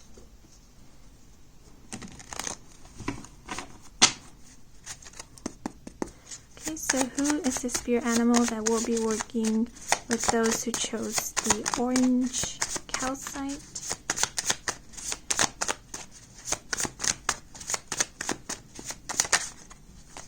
Okay, so we have camel with endurance. And the message, despite the persistent severity of the sun, camel refuses to succumb, an impressive example of self-sufficiency. He has mastered trusted techniques that have aided him in his longevity. Enduring extreme temperatures and scant rainfall, camel encourages us to travel inward for our answers. No better reservoir exists than our own personal pool of insight. For self-preservation, camel encourages us to take only what is necessary and tread lightly on our spirit. Okay, so there we have it. And now I'm going to pull out a card for those who chose the bloodstone. Oops. That's what happens when I don't knock on the deck. The deck go cray-cray. Okay, let me shuffle one more time.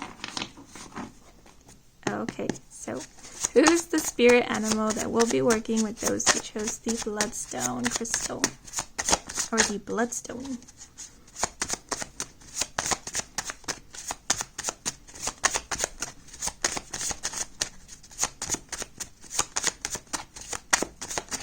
Card, please. Oh, okay, so this one flipped over and we have squirrel, cute, with necessity, and the message, when squirrel appears in our lives, he encourages us to relish in necessity. In the comfort of his friends and family, he enjoys the basic tenets of life. Surrounded by the essentials, Squirrel reminds us to review our provisions in preparation for inner expeditions. He demonstrates the supreme importance of fostering reserves in times of depletion and lightening the load when heavy-hearted. His presence teaches us to dispose of clutter to welcome joy into our lives. Ooh. Yeah, so you are releasing a lot in order to make space for new beginnings, in order to make space for joy. Okay, but now moving on to those who chose the Tiger's Eye.